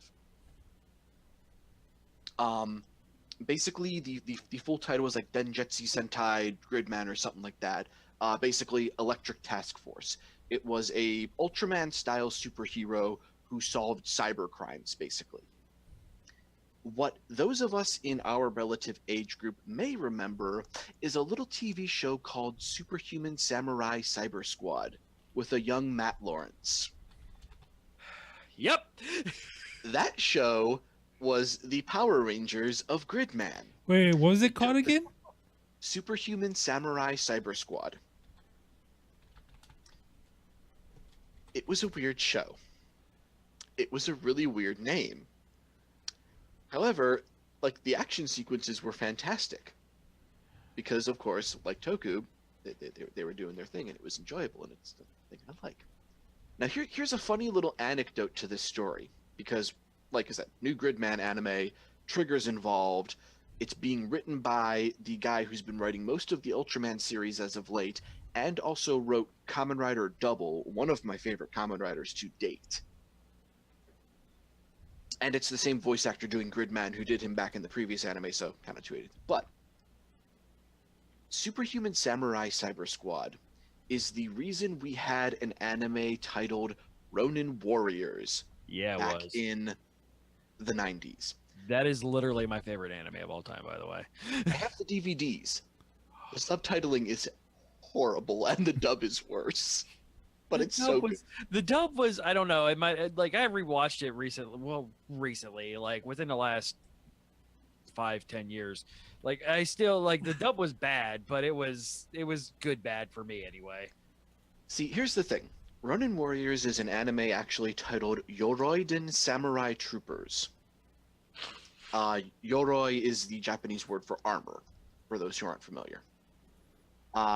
But they could not put out a cartoon show called Samurai Troopers because at the time that they were releasing it, there was Superhuman Samurai Cyber Squad, the port of Gridman, and VR Troopers.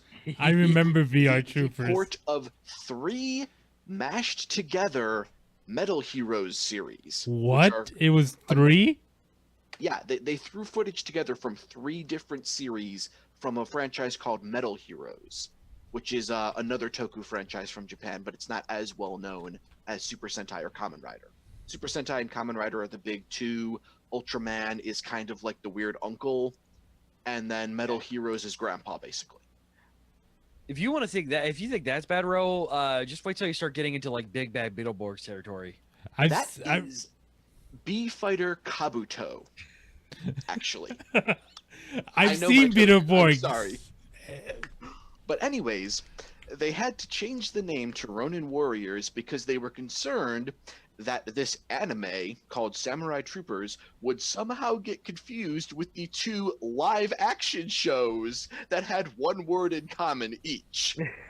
Because everybody thought Americans were stupid and Japan was so great at the time. I mean, we kind of are stupid, but especially kids. They weren't wrong. Yeah, true. We're kind of that guy. Yeah. Okay, so I'm like doing a little bit of back research on Superhuman Samurai Cyber Squad with an S on cyber. Yep. Yeah, with an S on cyber. That was a thing. I used to watch this every morning on USA because they used to have like a little block of like cartoons and this stuff. But I'm looking at the intro. Tim Curry as the voice of Kilo Khan. Bad guy. Yeah. That was the 3 Lawrence brothers. Like. That's awesome. It was an interesting show. But yeah, that's the amusing little anecdote that ties into the fact that we're getting a new Gridman anime this year with Trigger, and it looks real damn good. That, by the way, that Cyber Squad, it was a kind of what got me into like I completely didn't care about. I knew Sentai was a thing. That is what got me triggered. That's what pulled me into it, because I'm like, there's no way that this could actually exist in Japan. Like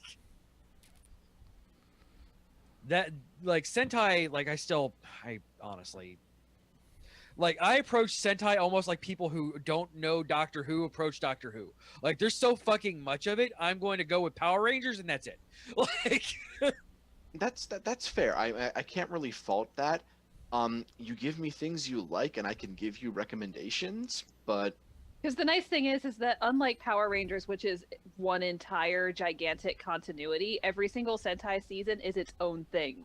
So yeah. you tell Josh, I want to watch a show about dinosaurs and dancing, and he'll tell you to watch Kyoryuger. Or I want to watch something about samurai, he'll show you Shinkenger. But I like Samurai Storm, or whatever the fuck it is. I didn't watch any of the Nickelodeon Power Rangers. My kids tried getting me into those. I'm like, I'm good with Tommy. All right. We want to go quickly over 3 massive episodes of Dragon Ball Super. All right. We found Frieza. Dragon Ball Super. Yeah, we found fight.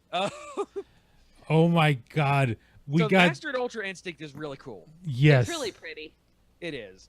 And I like the speaking of Power Rangers, I love the Power Rangers of Goku meme going around by now. Because he's had every single color of a Power Ranger, including white. Or silver, depending on the franchise, but I kind of I'm sorry, it's a thing I do. I kind of wish that we had gotten a little bit more of an epilogue, so to speak. Like, I mean, because Josh and I started picking up with this basically in the middle of the Jiren fight. And I was begging the show to just fucking end the fight already. Yeah, I really wish like the fight would have ended on 1:30, and then we got a send-off entire episode of epilogue. Yeah, that'd have been nice. Which most anime do. Well, I think obviously if this was a series finale, we would have gotten that. Obviously, it's being a season finale. They're like, yep, sure. Everybody's got to tune back in when this unknown villain that is going to appear is going to come back in. So, real quick, we had 29, which was just full fight Goku versus Jiren. 30, which was full fight of Goku versus Jiren until it wasn't. No. It was 29, wasn't it? Oh no, it was 29 full and 30 fight. Were both the fight between Goku and Jiren. And then at the end of 30, at the end of 30, Goku explodes. Yeah, Goku explodes, and surprise to no one, Frieza's back. But surprise to everyone, 17 is still alive. 17 going there. And also, when that animation started going off of Goku basically collapsing from the power of Ultra Instinct, my initial thought was, oh look, here's Frieza stabbing him in the back like that's what I everyone thought too. He was going to. I So honestly did that on thought that purpose, too. because I thought that too. Yeah, it had to have been. It had to have been like Toriyama is huge with like taking tropes and taking what you expect to happen and just saying "fuck you." No, Cell being the pinnacle of that until this point. Like, When it was Frieza fucking saving him from going out of the ring, it's like, so found him. Yeah, if you remember my super cryptic "found him" post on Facebook, that's what that was a reference to. yeah, it was intense, and then 131 happened. Well, no. Before we get to 131, and then 17 explains, well, I did that knowing I had a chance that I was gonna die, and I might have survived. Oh, what? Well, one second. Let's finish talking about Dragon Ball Super, and then you can defend yourself about Fully Cooley. No. Yes. I'm just gonna sit here and flip. All right, Rachel's flipping me off because apparently she's offended that I didn't think she was gonna like Fully Cooley. Duly noted. Noted. For the And- I record. told you, Angelica. And then 31. which oh Yeah, 31. Jesus, man. So It makes Real- sense. it did make sense. I fucking loved Frieza staying true to Frieza and monologuing himself into trouble. Yeah. Oh, I don't sense your overwhelming power anymore. What happened with that? You don't see my power anymore, huh? And can we talk for a second about how that massive explosion from Jiren melted the gold off Frieza? Yeah. That was such a beautiful couple of seconds of animation. Because this just massive wave comes rolling off of him, and the gold from Frieza just goes, fuck this! Oh, the whole animation in this episode was just beautiful. I mean, this was movie quality animation. Oh yeah. Like, this episode is why so much of the pre-mastery Ultra Instinct and Jiren fight was blur of motion. Yeah, because they were all saving every stockpiling budget. But Like- they could have not had most of those blur of motion episodes. Just cut it down and get to this part sooner, because this That is is what true. everyone wants to see. but it was great because you had Frieza, Goku, and Jiren just going all at it, and then a big explosion, and then Goku, Frieza pop up in the stands, and it's just like, oh, okay. Spoiler: if you have not seen or if you don't want to be ruined, this is the very end of Dragon Ball Super. For now. This season of Dragon Ball Yeah, Super. this season of Dragon Ball Super. If you don't want to know how that last 15-minute ends, stop right now. Well, I mean, we've spoiled how many shows before now? They've been warned by the existence of this show. True. Right? It's literally in our intro. Okay, true. Okay. And then Jiren pops up on Yeah, they have this really actually kind of beautiful moment where they're like, hey, I still hate you. You still hate me. Let's survive to hate each other another day. I keep I my love the promise, look- you keep yours. I love the look on Vegeta's face when Goku is fighting better with Frieza than he is with Vegeta. And I love the look on Vegeta's face, but it makes sense. Vegeta and Goku are never going to mesh. They only mesh when they are a single entity.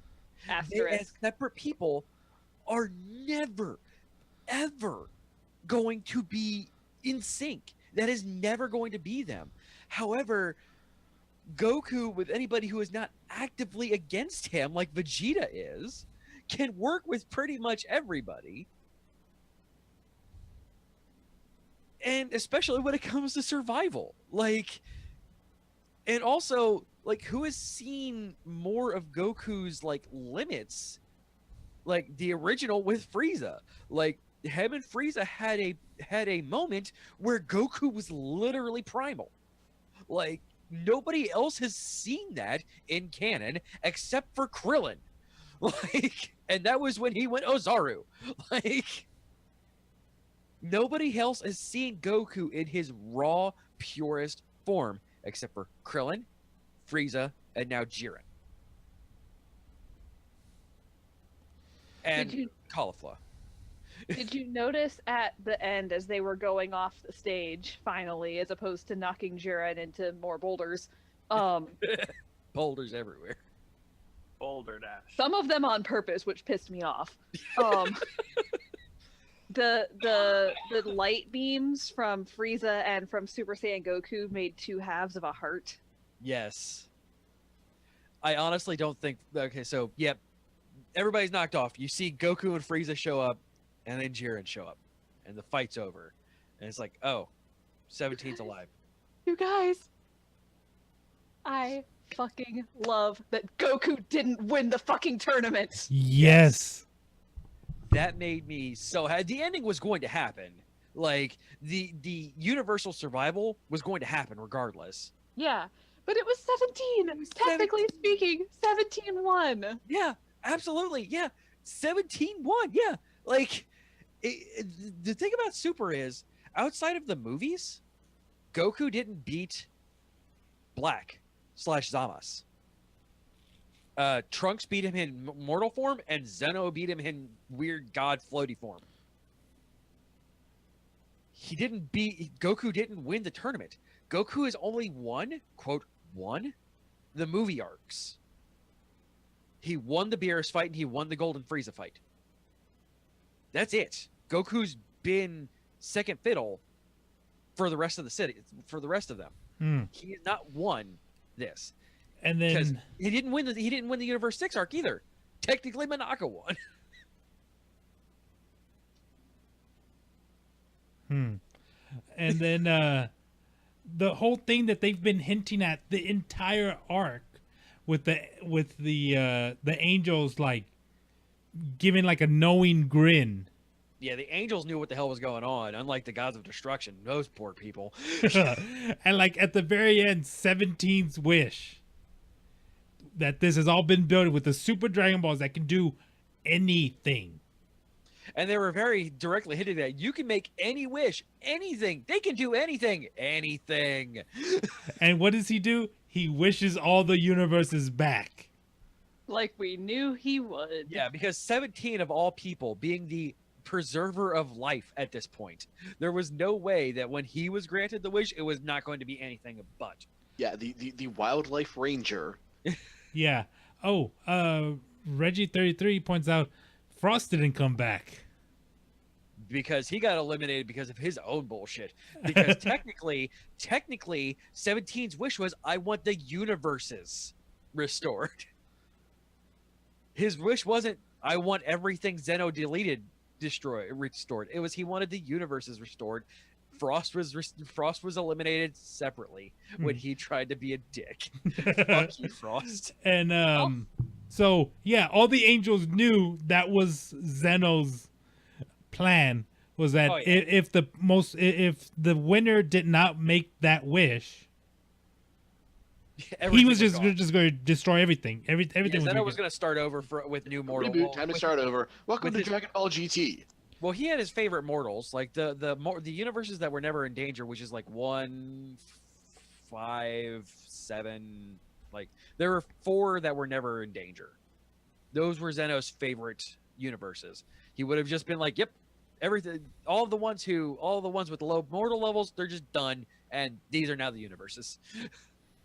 I also, can we talk about how fucking awesome that dragon is? Yes. Oh, that's right. You guys haven't seen Super Shenron before. It's so pretty. Super Shenron's fantastic. I love him. Like, Also, and I love how it's just backwards Japanese and then backwards subtitles.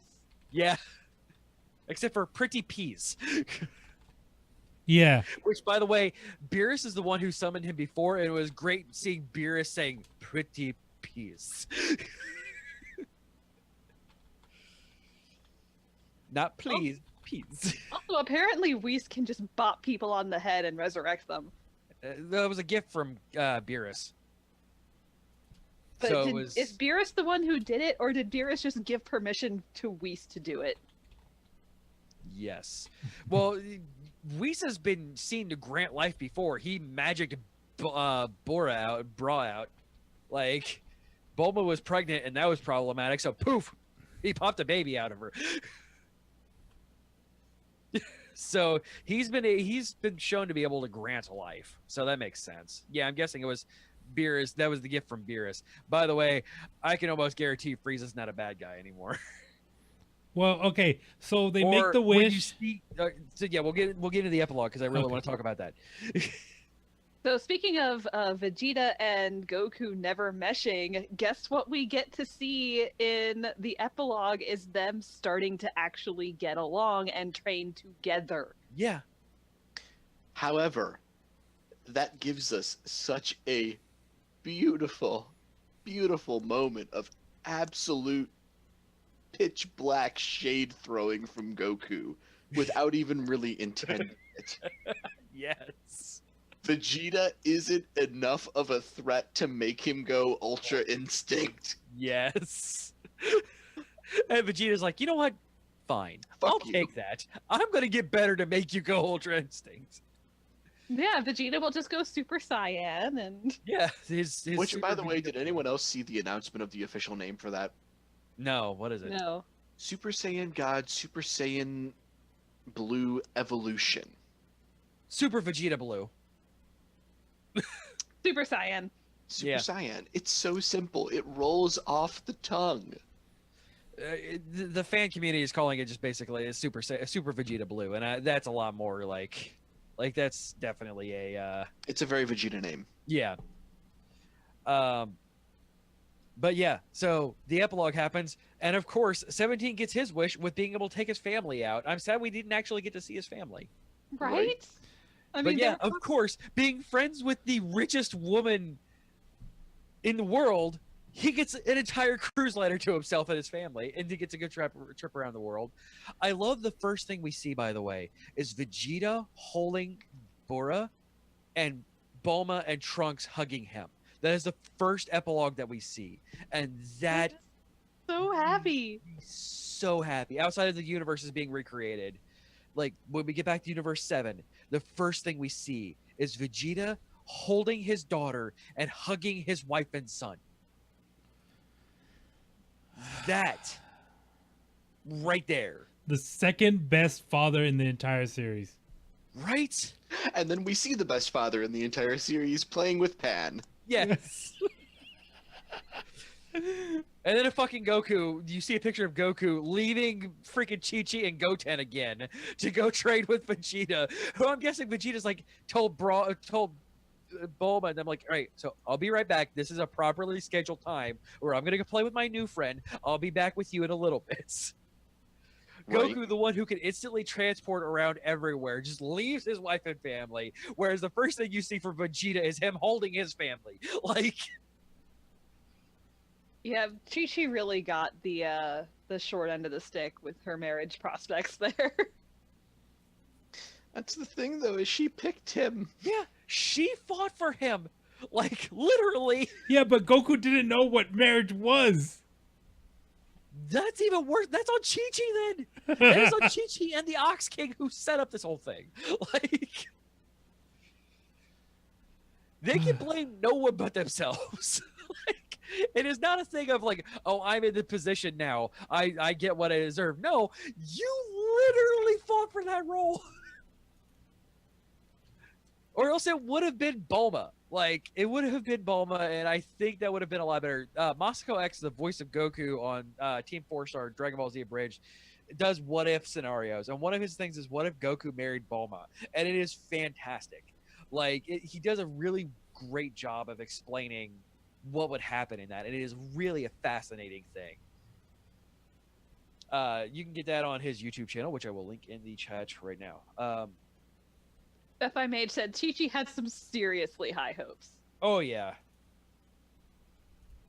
Like, did she know Goku at all, or did she just know he was a strong fighter? She knew him from the previous martial arts tournament. Okay. So That was she it. So she was just like, strong dude. I want to marry this guy. Oh, wait, he's a moron. But that's what this universe is. Like, outside of a couple people, this entire universe is, you're good at fighting. That means you're a good person. I mean, Zamos, the whole reason why Zamos was brought up through the ranks was because he was a good fighter.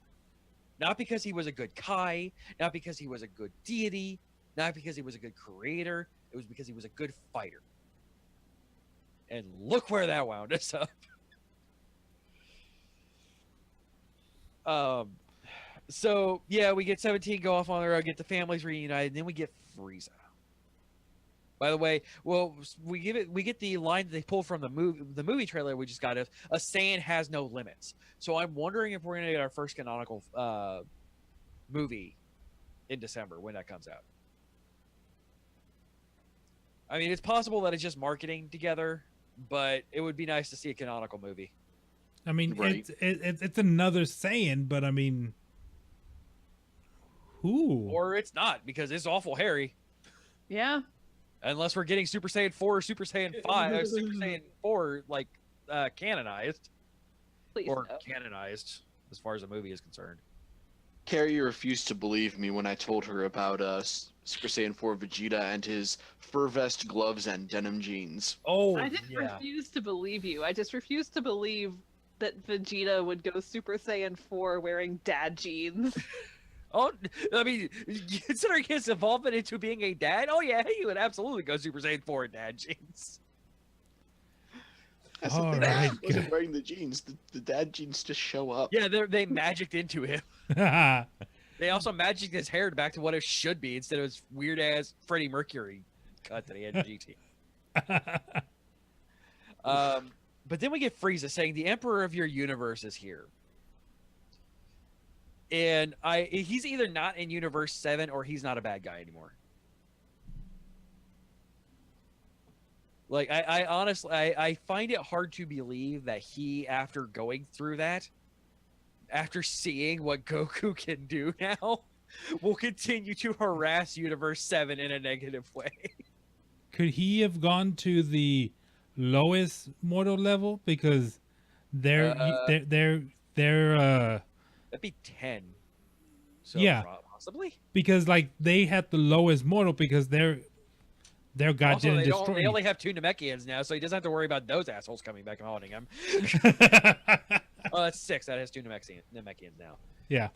But they have no, it's Universe 2 that has a Yardradian. Yeah. Oh right. Let's wrap this thing up because Yeah, we're I going. honestly believe that Frieza is not either is not on Universe 7 anymore, or is not a bad guy on Universe 7 anymore. He's absolutely going to be super tsundere about it, though. Be like, oh, I'm totally being evil right now. Yeah, yeah. If he's on Universe 7, like, yeah, he's absolutely. Oh yes, yes, you silly monkey. I'm totally evil. Then why are you like taking planets that have no life, creating life on them, and putting good lives on them? Because they are under my rule, you stupid monkey. He's flipping his real estate offerings, Which obviously. is what Frost started out as a real estate mogul at Universe 6. So I like the idea of Frieza actually being a real estate mogul. I mean, that's what he was in the beginning. He was depopulating planets and selling them. yeah, I just like he's just populating them now. Like, all right. So real quick, obviously. Ancient Magus Bride is ending, and starting next week, I believe, we're even getting some. Yeah. Well, by the time we next air, we're gonna get some new premieres for the next season. So we got our spring 2018 stuff, which we're getting. My Hero Academia. By the way, it is the spring of shonen bullshit. So hype.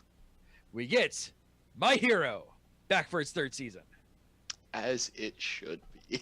We get the 2nd course of season 3 of Shokugeki no Soma. Yep. The train arc. I don't know what that means.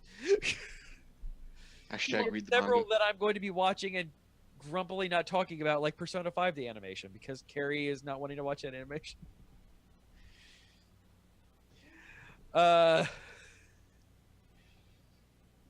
We have what was the other one we were going to be talking about?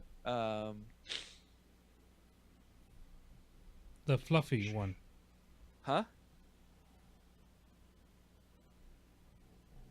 We have. Frick, hold on. Pulling up Slack. Frick. It's one of the mecha ones. I know that. Because it's not the. By the way, I am super hype about the coming back of Full Metal Panic. The show that honestly surprises me that Josh never watched.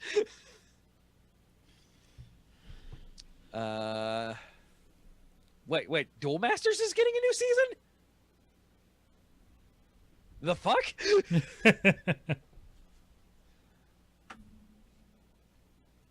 Or was it? There was something else. Because next by the time next week comes around, we're ending oh no, we're continuing on with Darling. Yes. Yeah. Yeah. So Mummy's ending next episode. And we're continuing on with Darling. We're adding in Shokugeki and My Hero. My Hero, and that's is it hard to pick up a thing as an otaku? Yes. Apparently, because that was a great sound. I'd like to, and through because we're getting a lot of OVAs next season too. including the new Digimon Tri. As you can tell, Josh is happy about that one. We're getting a Shokugeki OVA. We're getting a bunch of like movies that we'll talk about as sparingly as they come across. And then so we're gonna have a spring of shonen bullshit. So I am okay with that. Josh, Death by Mage is asking about Digimon. If you haven't been watching Digimon Tri, it's so good. Get on that. Continuation of the first 2 seasons. Which, for some reason, we don't get any of the second season in there. Well, those characters... Well, because the thing with the second season was it kind of played off of the first one, but it was its own characters.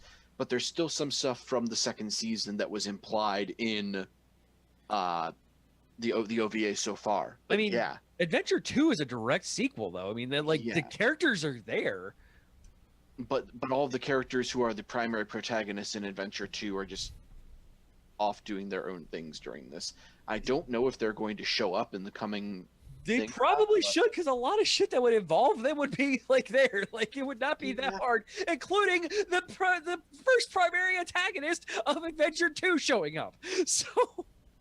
Yeah, but yeah, either way, Digimon Tri, movies cut up into episode lengths for the sake of digestion over here in the States, but it's real fucking good. Yeah, it's really, really, really well done. And you can stream it legally on Crunchyroll. Yeah. Yay, Crunchyroll. Yay. And if you are a dub fan, because I love the weird acting of the English dub of the original Digimon actors, and they're all back, it's on Funimation. Like... I love it. Like I watched all of them in the subs. I'm like, I wonder if they got the same voice actors back. Yep, they got the same voice actors back. But did they get Bare Naked Ladies to do the theme? No, they did not. Shame. They actually, instead of doing a weird English dub of the theme, they just gave the butterfly from Tri. Like they didn't do a weird Digimon Are the Champions. Like yeah, Digimon. To the boys and girls. That was the movie or the weird, and also the weird battle music. Yeah, it was the battle anthem. But the great thing is they call they call it out. Like they call Yamato Matt once. He goes, "That was such when I was a kid. I'm actually just going by my given name now." Like, and the same thing with TK. Like the same thing. Ouch. Like, it is just. Yeah, I'm not Matt anymore. Call me Yamato. I'm not TK anymore. That was a kid's name. Call me Takeru.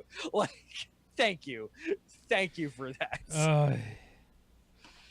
Oh, back when everything was anglicized. Yeah, but they fixed it on this one because there's love in it. So, speaking of love in it, if you want to email the show, you can do so. geekioshow@gmail.com. Just put anime in the subject line. If you want to get a hold of us on any of our social medias, we are all /geekioshow. You can tune in live Mondays at 10 p.m. Eastern at twitch.tv/geekioshow. You can give us a call live. You can give us a call on our Geek hotline, which is 727-489-4335. That is 727-489-GEEK. You can get our Discord, which is geek-io.net/Discord. And thank you, Jonathan Young, for letting us use your Attack on Titan. I will actually have time this week. I will probably have a new intro up for our next episode. One that isn't wholly hacked together and me not at all doing it an hour before showtime. Hey, can one of you guys remind me like Wednesday to do another intro for the show, please? All right, guys. We'll see you in a couple of weeks. Bye. Bye-bye. Bye. Bye-bye. Hey, CJ. He's so cool, but so stupid. Because it's shonen bullshit.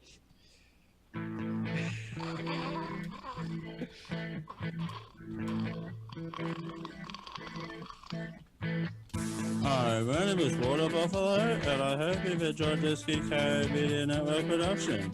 Copyright 2018, you see how that works?